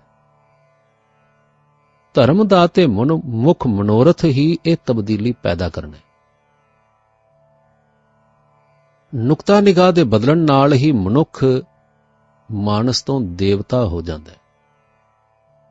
ਗੁਰੂ ਜੀ ਆਖਦੇ ਨੇ, ਹਰ ਜਨ ਐਸਾ ਚਾਹੀਐ ਜੈਸਾ ਹਰ ਹੀ ਹੋਏ। ਭਗਤ ਕਬੀਰ। ਜਾਂ ਫਿਰ ਆਖਦੇ ਨੇ, ਕਹੋ ਕਬੀਰ ਮਨ ਭਇਆ ਆਨੰਦਾ, ਗਿਆ ਪਰਮ ਰਹਾ ਪਰਮਾਨੰਦਾ। ਦੂਜਾ ਸਾਧਨ, ਇਸ ਦੂਜੇ ਸਾਧਨ ਰਾਹੀਂ ਹਉਮੈ ਭਾਵੇਂ ਪੂਰੀ ਤਰ੍ਹਾਂ ਮਰਦੀ ਨਹੀਂ, ਪਰ ਬਹੁਤ ਕਮਜ਼ੋਰ ਹੋ ਜਾਂਦੀ ਹੈ। ਇਹ ਤਰੀਕਾ ਹੈ ਪਰਉਪਕਾਰ ਤੇ ਸੇਵਾ ਦਾ। ਆਪਣੇ ਫਾਇਦੇ ਦੀ ਬਜਾਏ ਦੁਨੀਆ ਦੇ ਫਾਇਦੇ ਵਾਸਤੇ ਕੰਮ ਕਰਨੇ, ਆਪਣੀ ਜ਼ਿੰਦਗੀ ਜਗਤ ਸੇਵਾ ਵਿੱਚ ਲਾ ਦੇਣੀ, ਹਮੇਸ਼ਾ ਆਪਣੀ ਬਜਾਏ ਦੁਨੀਆ ਦੀ ਬਿਹਤਰੀ ਤੇ ਭਲਾਈ ਖਿਆਲ ਵਿੱਚ ਰੱਖਣੀ, ਹਰ ਚੀਜ਼ ਵਿੱਚ ਰੱਬ ਦਾ ਰੂਪ ਵੇਖਣਾ ਤੇ ਰੱਬੀ ਸੇਵਾ ਖੁਦਾ ਦੀ ਸੇਵਾ ਸਮਝਣੀ। ਖੁਦਾ ਦੀ ਸੇਵਾ ਸਮਝ ਕੇ ਇਸ ਦੁਨੀਆ ਦੀ ਸੇਵਾ ਕਰਨੀ, ਇਹ ਵੀ ਇਸ ਹਉਮੈ ਨੂੰ ਮਾਰਨ ਦਾ ਦੂਸਰਾ ਸਾਧਨ ਹੈ। ਦਾਰੂ ਵੀ ਇਸ ਮਾਹੇ ਦਾ ਅਰਥ ਇਹ ਵੀ ਹੋ ਸਕਦਾ ਹੈ ਕਿ ਜਦੋਂ ਇਨਸਾਨ ਆਪਣੇ ਮਨ ਦੀ ਖੁਸ਼ੀ ਵਾਸਤੇ ਕੰਮ ਕਰਨੇ ਛੱਡ ਕੇ ਦੂਜਿਆਂ ਦੇ ਭਲੇ ਨੂੰ ਜ਼ਿੰਦਗੀ ਦਾ ਆਦਰਸ਼ ਬਣਾ ਲਵੇ, ਤਾਂ ਉਹ ਹਉਮੈ ਜਿਹੜੀ ਪਹਿਲਾਂ ਪਹਿਲ ਉਸ ਨੂੰ ਦਿਨ ਬ ਦਿਨ ਨੀਵੇਂ ਪਾਸੇ ਖਿੱਚੀ ਜਾਂਦੀ ਸੀ, ਹੁਣ ਉਸ ਨੂੰ ਉੱਚੀਆਂ ਚੁੱਕਣਾ ਸ਼ੁਰੂ ਕਰ ਦਿੰਦੀ ਹੈ ਤੇ ਬਜਾਏ ਨੁਕਸਾਨ ਦੇਣ ਦੇ ਲਾਭਦਾਇਕ ਹਥਿਆਰ ਬਣ ਜਾਂਦੀ ਹੈ। ਇੱਥੇ ਸੰਸਾਰੀ ਪੜ੍ਹੇ ਲਿਖੇ ਦਿਮਾਗ ਨੂੰ ਫੇਰ ਸਮਝ ਨਹੀਂ ਆਉਂਦੀ। ਪੱਛਮੀ ਵਿਦਿਆ ਦਾ ਸਭ ਤੋਂ ਵੱਡਾ ਆਦਰਸ਼ ਆਪਣੇ ਭਲੇ ਲਈ ਕੋਸ਼ਿਸ਼ ਕਰਨਾ ਹੈ। ਆਪਣੀ ਸੇਵਾ, ਆਪਣੇ ਬਾਲ ਬੱਚੇ ਦੀ ਸੇਵਾ, ਆਪਣੇ ਮਾਲਕ ਦੀ ਸੇਵਾ ਬੜੀਆਂ ਉੱਚੀਆਂ ਚੰਗਿਆਈਆਂ ਸਮਝੀਆਂ ਗਈਆਂ ਨੇ। ਪਰ ਇਸ ਸੇਵਾ ਨਾਲੋਂ ਆਪਣੇ ਅਪਣਤ ਭਰੇ ਖਿਆਲਾਂ ਨੂੰ ਭੁਲਾ ਕੇ ਆਪਣੇ ਬਾਲ ਬੱਚਿਆਂ ਵਿੱਚ ਰਹਿ ਕੇ, ਆਪਣੀ ਕੌਮ ਜਾਂ ਜਗਤ ਵਿੱਚ ਰਹਿ ਕੇ ਸਾਰੀ ਦੁਨੀਆ ਵਿੱਚ ਵਾਹਿਗੁਰੂ ਨੂੰ ਵੇਖਦਿਆਂ ਸਾਰੀ ਸੇਵਾ ਵਾਹਿਗੁਰੂ ਦੇ ਅਰਪਣ ਕਰਨੀ, ਇਹ ਬਹੁਤ ਉੱਚੀ ਸੇਵਾ ਹੈ। ਇਸ ਨਿਸ਼ਕਾਮ ਸੇਵਾ ਤੋਂ ਜੋ ਆਤਮਿਕ ਪ੍ਰਸੰਨਤਾ ਪੈਦਾ ਹੁੰਦੀ ਹੈ, ਉਹ ਪੱਛਮੀ ਦੁਨੀਆ ਨੂੰ ਅਜੇ ਘੱਟ ਹੀ ਨਸੀਬ ਹੋਈ। ਇਹ ਸੇਵਾ ਜੀਵ ਵਿੱਚੋਂ ਹਉਮੈ ਦੀ ਮੈਲ ਕੱਟ ਕੇ ਉਸ ਨੂੰ ਆਤਮਿਕ ਰਸੀਆ ਬਣਾ ਦਿੰਦੀ ਹੈ। ਆਪਣੀ ਜ਼ਿੰਦਗੀ ਦਾ ਆਦਰਸ਼ ਸੇਵਾ ਬਣਾ ਕੇ ਜੀਵਨ ਬਤੀਤ ਕੀਤਿਆਂ ਜ਼ਿੰਦਗੀ ਦੀਆਂ ਸਧਾਰਨ ਲੋੜਾਂ ਕੁਦਰਤ ਵੱਲੋਂ ਆਪੇ ਹੀ ਪੂਰੀਆਂ ਹੁੰਦੀਆਂ ਜਾਂਦੀਆਂ ਨੇ। ਜੇ ਕੋਈ ਆਦਮੀ ਵਪਾਰੀ ਹੈ ਤਾਂ ਵਪਾਰ ਦੇ ਫਾਇਦੇ ਤੋਂ ਨੇਕ ਕੰਮ ਕਰਨੇ, ਦੁਨੀਆ ਦੀ ਸੇਵਾ ਕਰਨੀ ਚਾਹੁੰਦਾ ਹੈ, ਤਾਂ ਉਸ ਨੂੰ ਵਪਾਰ ਵਿੱਚ ਸੁਤੇ ਸਿੱਧ ਹੀ ਵੱਧ ਲਾਭ ਹੁੰਦਾ ਜਾਵੇਗਾ। ਪੈਸਾ ਦਾਨ ਕੀਤਿਆਂ ਘਟਣ ਦੀ ਬਜਾਏ ਵੱਧਦਾ ਰਹਿੰਦਾ ਹੈ। ਇਹ ਗੱਲ ਅਕਲ ਵਿੱਚ ਨਹੀਂ ਆਉਂਦੀ, ਪਰ ਸਿਦਕ ਨਾਲ ਤਜਰਬਾ ਕੀਤਿਆਂ ਇਸ ਦੇ 16 ਆਨੇ ਸੱਚ ਹੋਣ ਦਾ ਪੂਰਾ ਸਬੂਤ ਮਿਲਦਾ ਹੈ। ਮੈਂ ਆਮ ਤੌਰ ਤੇ ਨੇਕ ਬੰਦਿਆਂ ਦੇ ਘਰਾਂ ਵਿੱਚ ਬਰਕਤ, ਰੌਣਕ, ਖੁਸ਼ੀ, ਸ਼ਾਂਤੀ ਤੇ ਸੰਤੋਖ ਨਿਵਾਸ ਕਰਦੇ ਵੇਖੇ ਨੇ। ਕੁਦਰਤ ਦੀ ਅਗਵਾਈ ਜਿੰਨੀ ਹਉਮੈ ਘੱਟ ਹੁੰਦੀ ਜਾਵੇ, ਓਨੀ ਹੀ ਇਨਸਾਨ ਦੇ ਕੰਮਾਂ ਦੀ ਜ਼ਿੰਮੇਵਾਰੀ ਕੁਦਰਤ ਆਪਣੇ ਜ਼ਿੰਮੇ ਲੈ ਲੈਂਦੀ। ਵੇਖੋ ਨਾ, ਭਗਤ ਕਬੀਰ ਸਾਹਿਬ ਨੇ ਆਖਿਆ ਸੀ, ਜਬ ਲਗ ਮੇਰੀ ਮੇਰੀ ਕਰੈ, ਤਬ ਲਗ ਕਾਜ ਏਕ ਨਹੀਂ ਸਰੈ। ਜਬ ਮੇਰੀ ਮੇਰੀ ਮਿਟ ਜਾਏ, ਤਬ ਪ੍ਰਭ ਕਾਜ ਸਵਾਰਹਿ ਆਏ। ਇੱਕ ਆਤਮਿਕ ਅਸੂਲ ਹੈ ਜਿਸ ਵਿੱਚ ਅਟੱਲ ਸੱਚਾਈ ਲੁਕੀ ਹੋਈ ਹੈ। ਇਨਸਾਨ ਆਪਣੀਆਂ ਕੋਸ਼ਿਸ਼ਾਂ, ਚਲਾਕੀਆਂ ਤੇ ਯਤਨਾਂ ਨਾਲ ਸਗੋਂ ਆਪਣੀ ਤਰੱਕੀ ਵਿੱਚ ਰੋੜੇ ਹੀ ਪਾਉਂਦਾ ਰਹਿੰਦਾ ਹੈ ਤੇ ਕੁਦਰਤੀ ਤਾਕਤਾਂ ਨੂੰ ਅਮਲ ਵਿੱਚ ਆਉਣ ਤੋਂ ਰੋਕਦਾ ਰਹਿੰਦਾ ਹੈ। ਬੰਦਗੀ ਕਰਨ ਵਾਲੇ ਪੁਰਸ਼ ਨੂੰ ਪਤਾ ਲੱਗ ਜਾਂਦਾ ਹੈ ਕਿ ਇਨਸਾਨ ਦੀਆਂ ਅਕਲਾਂ ਜਾਂ ਤਦਬੀਰਾਂ ਤਾਂ ਦਰਿਆ ਦੇ ਪਾਣੀ ਆਉਣ ਵਾਲੇ ਪਾਸੇ ਬੇੜੀ ਚਲਾਉਣ ਵਾਲੀ ਗੱਲ ਹੈ। ਇਸੇ ਵਾਸਤੇ ਉਹ ਆਪਣੇ ਆਪ ਨੂੰ ਸਮੁੱਚੇ ਰੂਪ ਵਿੱਚ ਹੀ ਵਾਹਿਗੁਰੂ ਦੀ ਮਰਜ਼ੀ ਤੇ ਛੱਡ ਦਿੰਦਾ ਹੈ। ਵੇਖੋ ਨਾ, ਸਤਿਗੁਰੂ ਮਨੁੱਖ ਨੂੰ ਕਿੰਨਾ ਸੌਖਿਆਂ ਕਰ ਦਿੰਦੇ ਨੇ ਇਹ ਗੱਲ ਸਮਝਾ ਕੇ, ਕੀਤਾ ਲੋੜੀਐ ਕੰਮ ਸੋ ਹਰ ਪੈ ਆਖੀਐ, ਕਾਰਜ ਦੇ ਸਵਾਰ ਸਤਿਗੁਰ ਸੱਚ ਸਾਖੀਐ। ਹਉਮੈ ਦੇ ਦੁੱਖ ਅਤੇ ਸਾੜੇ ਤੋਂ ਛੁਟਕਾਰਾ ਪਾਉਣ ਵਾਸਤੇ ਭਾਵੇਂ ਪਰ ਉਪਕਾਰ ਜਾਂ ਸੇਵਾ ਬੜੀ ਮਦਦ ਕਰਦੇ ਨੇ, ਪਰ ਹਉਮੈ ਦਾ ਅਸਲੀ ਤਿਆਗ ਬੰਦਗੀ ਤੋਂ ਬਿਨਾਂ ਹੋ ਨਹੀਂ ਸਕਦਾ। ਸੇਵਾ ਤੇ ਪਰਉਪਕਾਰ ਮਨ ਨੂੰ ਨਿਰਮਲ ਕਰ ਸਕਦੇ ਨੇ, ਪਰ ਮਨ ਨੂੰ ਟਿਕਾਓ ਵਿੱਚ ਲਿਆ ਕੇ ਲੀਨਤਾ ਦਾ ਦਰਜਾ ਸਿਮਰਨ ਅਭਿਆਸ ਦੇ ਜ਼ਰੀਏ ਹੀ ਲੱਭਦਾ ਹੈ। ਇਹ ਗੱਲ ਤਾਂ ਹੋ ਸਕਦੀ ਹੈ ਕਿ ਸਿਮਰਨ ਕਰਨ ਵਾਲਾ ਬੰਦਾ ਬਗੈਰ ਸੇਵਾ ਤੇ ਉਪਕਾਰ ਦੀ ਸਹਾਇਤਾ ਦੇ ਉਤਲੀਆਂ ਅਵਸਥਾਵਾਂ ਵਿੱਚ ਪਹੁੰਚ ਕੇ ਹਉਮੈ ਤੋਂ ਛੁਟਕਾਰਾ ਪਾ ਲਵੇ, ਪਰ ਸਿਰਫ ਸੇਵਾ ਤੇ ਪਰਉਪਕਾਰ ਨਾਲ ਉੱਪਰਲੇ ਆਤਮਿਕ ਮੰਡਲ ਵਿੱਚ ਪਹੁੰਚਣਾ ਤੇ ਹਉਮੈ ਤੋਂ ਰਹਿਤ ਹੋ ਕੇ ਵਾਹਿਗੁਰੂ ਦਾ ਰੂਪ ਹੋ ਜਾਣਾ ਅਸੰਭਵ ਹੈ। ਇੱਕ ਰੂਪ ਹੋਣ ਵਾਸਤੇ ਕਿਸੇ ਇਕਾਂਤ ਦੀ, ਘਾਲਣਾ ਦੀ ਜਾਂ ਨਾਮ ਅਭਿਆਸ ਦੀ ਅਤਿਅੰਤ ਲੋੜ ਹੈ। ਹੁਣ ਅਸੀਂ ਹਉਮੈ ਅਤੇ ਮਨੁੱਖ ਦੀ ਸ਼ਖਸੀਅਤ ਭਾਵ ਪਰਸਨੈਲਿਟੀ ਦੇ ਬਾਰੇ ਵਿੱਚ ਗੱਲ ਕਰਾਂਗੇ। ਹਉਮੈ ਦੇ ਮਿਟ ਜਾਣ ਦਾ ਮਤਲਬ ਕਈ ਲੋਕ ਇਹ ਸਮਝਦੇ ਨੇ ਕਿ ਬੰਦੇ ਦੀ ਆਪਣੀ ਪਰਸਨੈਲਿਟੀ, ਆਪਣੀ ਸ਼ਖਸੀਅਤ ਬਿਲਕੁਲ ਜ਼ੀਰੋ ਹੋ ਜਾਂਦੀ। ਜਦੋਂ ਸ਼ਖਸੀਅਤ ਹੀ ਨਾ ਰਵੇ ਤਾਂ ਜ਼ਿੰਦਗੀ ਦਾ ਖਾਤਮਾ ਹੋ ਜਾਂਦਾ ਹੈ। ਆਤਮਾ ਵਿੱਚ ਸੁੰਨ ਹੋ ਜਾਣ ਕਰਕੇ ਮਹਿਸੂਸ ਕਰਨ ਦੀ ਕੋਈ ਤਾਕਤ ਨਹੀਂ ਰਹਿੰਦੀ। ਕਈ ਅਣਜਾਣ ਲੋਕ ਮੁਕਤੀ ਦਾ ਵੀ ਕੁਝ ਇਹੋ ਜਿਹਾ ਹੀ ਮਤਲਬ ਸਮਝਦੇ ਨੇ। ਮੈਂ ਖੁਦ ਇਸ ਭੁਲੇਖੇ ਵਿੱਚ ਕਈ ਸਾਲ ਰਿਹਾ। ਕਦੇ ਮੈਂ ਆਪਣੇ ਆਪ ਨੂੰ ਬਿਲਕੁਲ ਜ਼ੀਰੋ ਮੰਨਦਾ ਸਾਂ।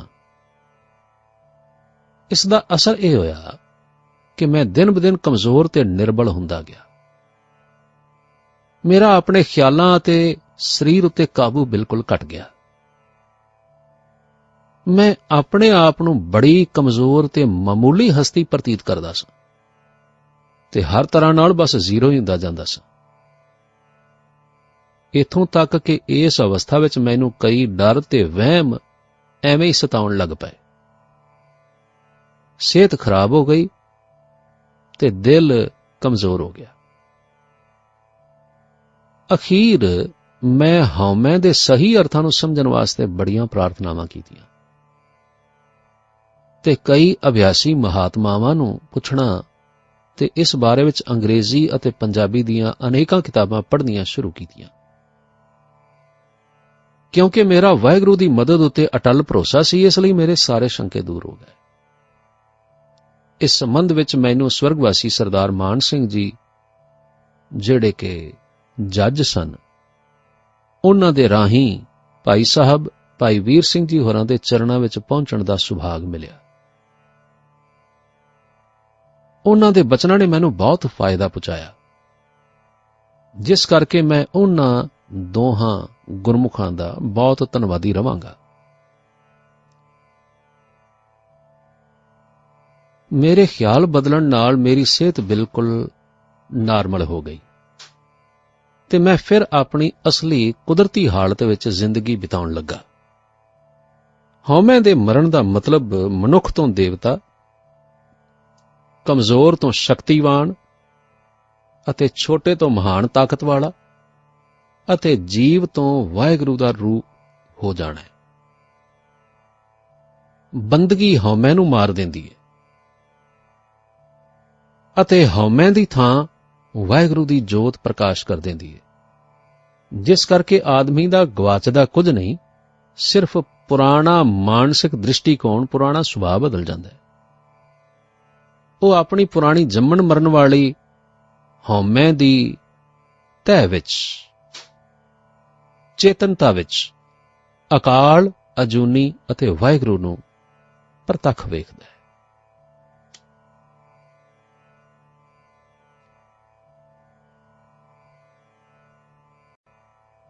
ਛੋਟੇ ਬੱਚੇ ਦੀ ਸਮਝ ਵੀ ਛੋਟੀ ਹੁੰਦੀ ਹੈ।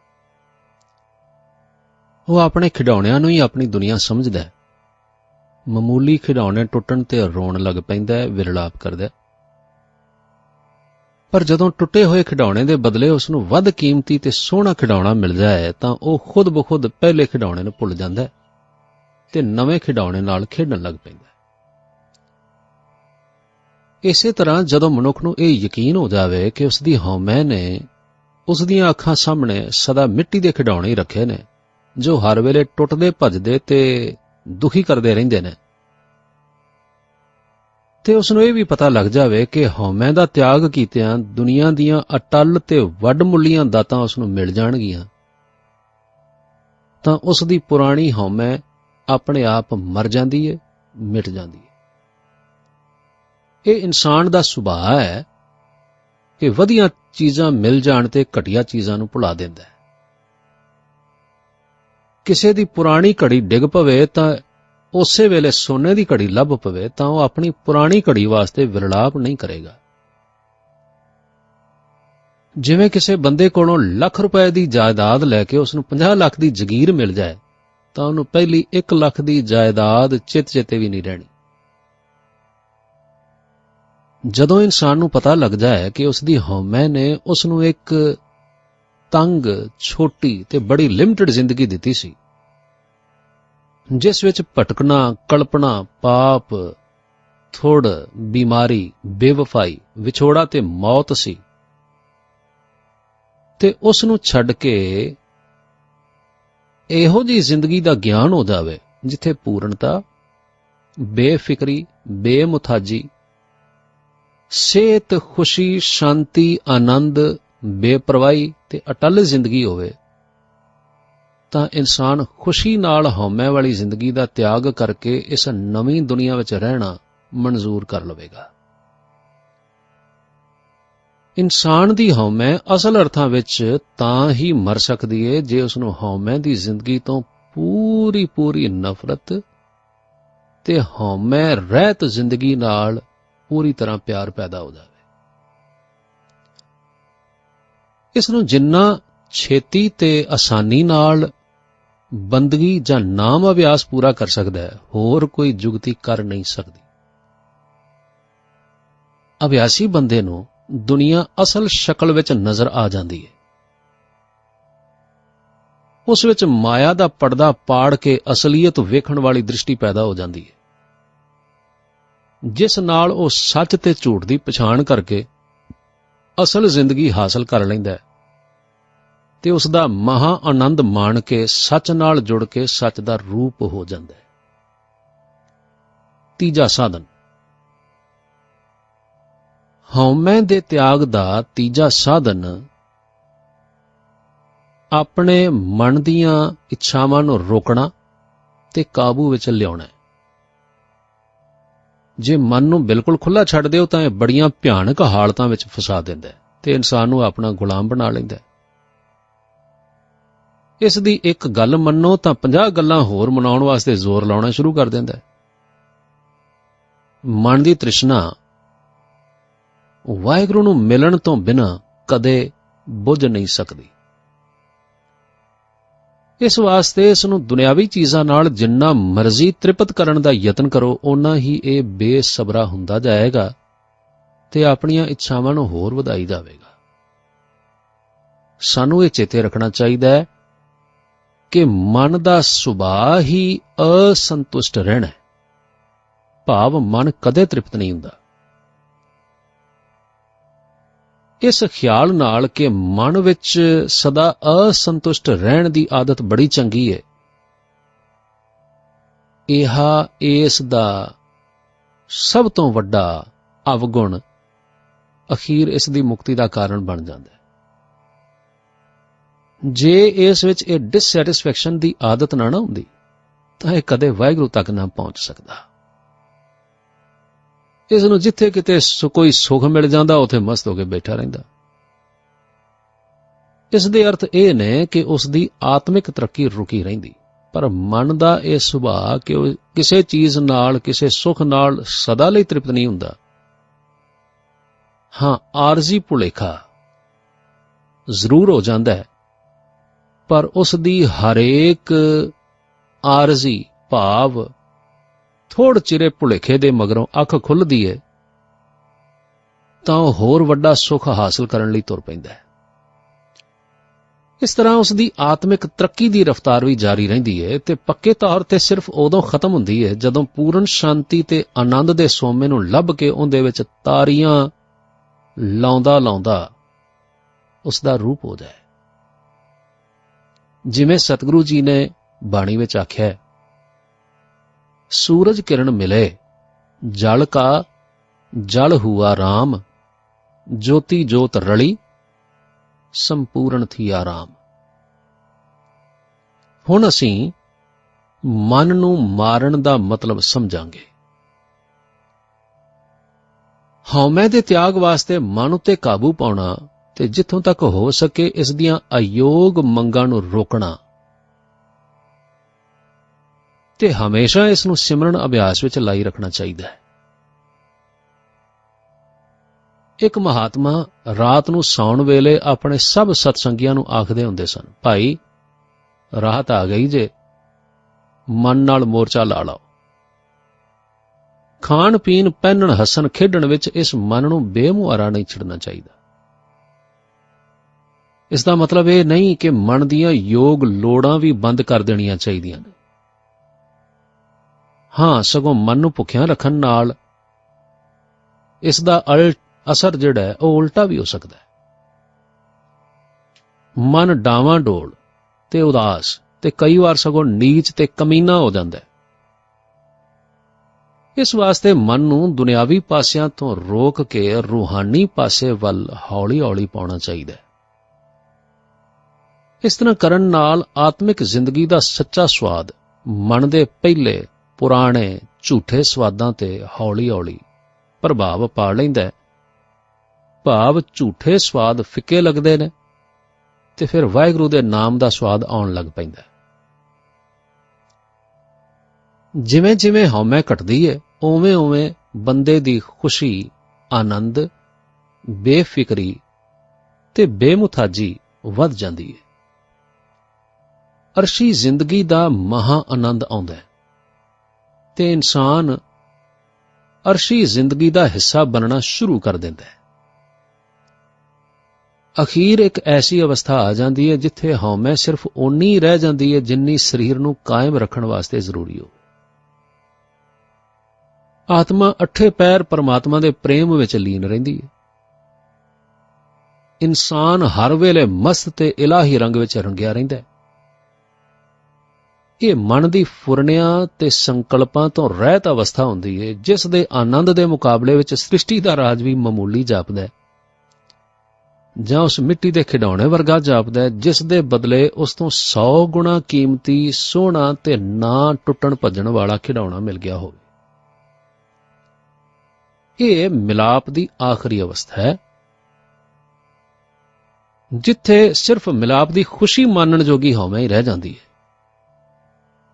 ਹਾਂ, ਇਸ ਅਵਸਥਾ ਤੋਂ ਪਰੇ ਮਿਲਾਪ ਨਹੀਂ ਰਹਿੰਦਾ, ਸਗੋਂ ਆਸ਼ਕ ਖੁਦ ਮਾਸ਼ੂਕ ਦਾ ਰੂਪ ਹੋ ਜਾਂਦਾ ਹੈ ਤੇ ਦ્વੈ ਤੇ ਏਕ ਰੂਪ ਹੋ ਜਾਂਦਾ ਹੈ। ਹਉਮੈ ਦੇ ਖਤਮ ਹੋਣ ਨਾਲ ਸਰੀਰ ਦਾ ਕਾਇਮ ਰਹਿਣਾ ਮੁਸ਼ਕਲ ਹੈ। ਹਉਮੈ ਹੀ ਸਰੀਰ ਦੇ ਰਚੇ ਜਾਣ ਦਾ ਕਾਰਨ ਹੈ ਤੇ ਹਉਮੈ ਦੇ ਆਸਰੇ ਹੀ ਸਰੀਰ ਕਾਇਮ ਰਹਿੰਦਾ ਹੈ, ਤੇ ਹਉਮੈ ਦੇ ਖਤਮ ਹੋ ਜਾਣ ਨਾਲ ਸਰੀਰ ਵੀ ਖਤਮ ਹੋ ਜਾਂਦਾ ਹੈ, ਕਿਉਂਕਿ ਉਦੋਂ ਸਰੀਰ ਦੀ ਲੋੜ ਹੀ ਨਹੀਂ ਰਹਿੰਦੀ। ਜਿਵੇਂ ਕੋਠੇ ਤੇ ਚੜ੍ਹਨ ਵਾਸਤੇ ਪੌੜੀ ਦੀ ਲੋੜ ਹੁੰਦੀ ਹੈ, ਪਰ ਜਦੋਂ ਕੋਠੇ ਤੇ ਚੜ੍ਹ ਕੇ ਫਿਰ ਹੇਠਾਂ ਉਤਰਨਾ ਹੀ ਨਾ ਹੋਵੇ ਤਾਂ ਫਿਰ ਪੌੜੀ ਦੀ ਲੋੜ ਨਹੀਂ ਰਹਿੰਦੀ।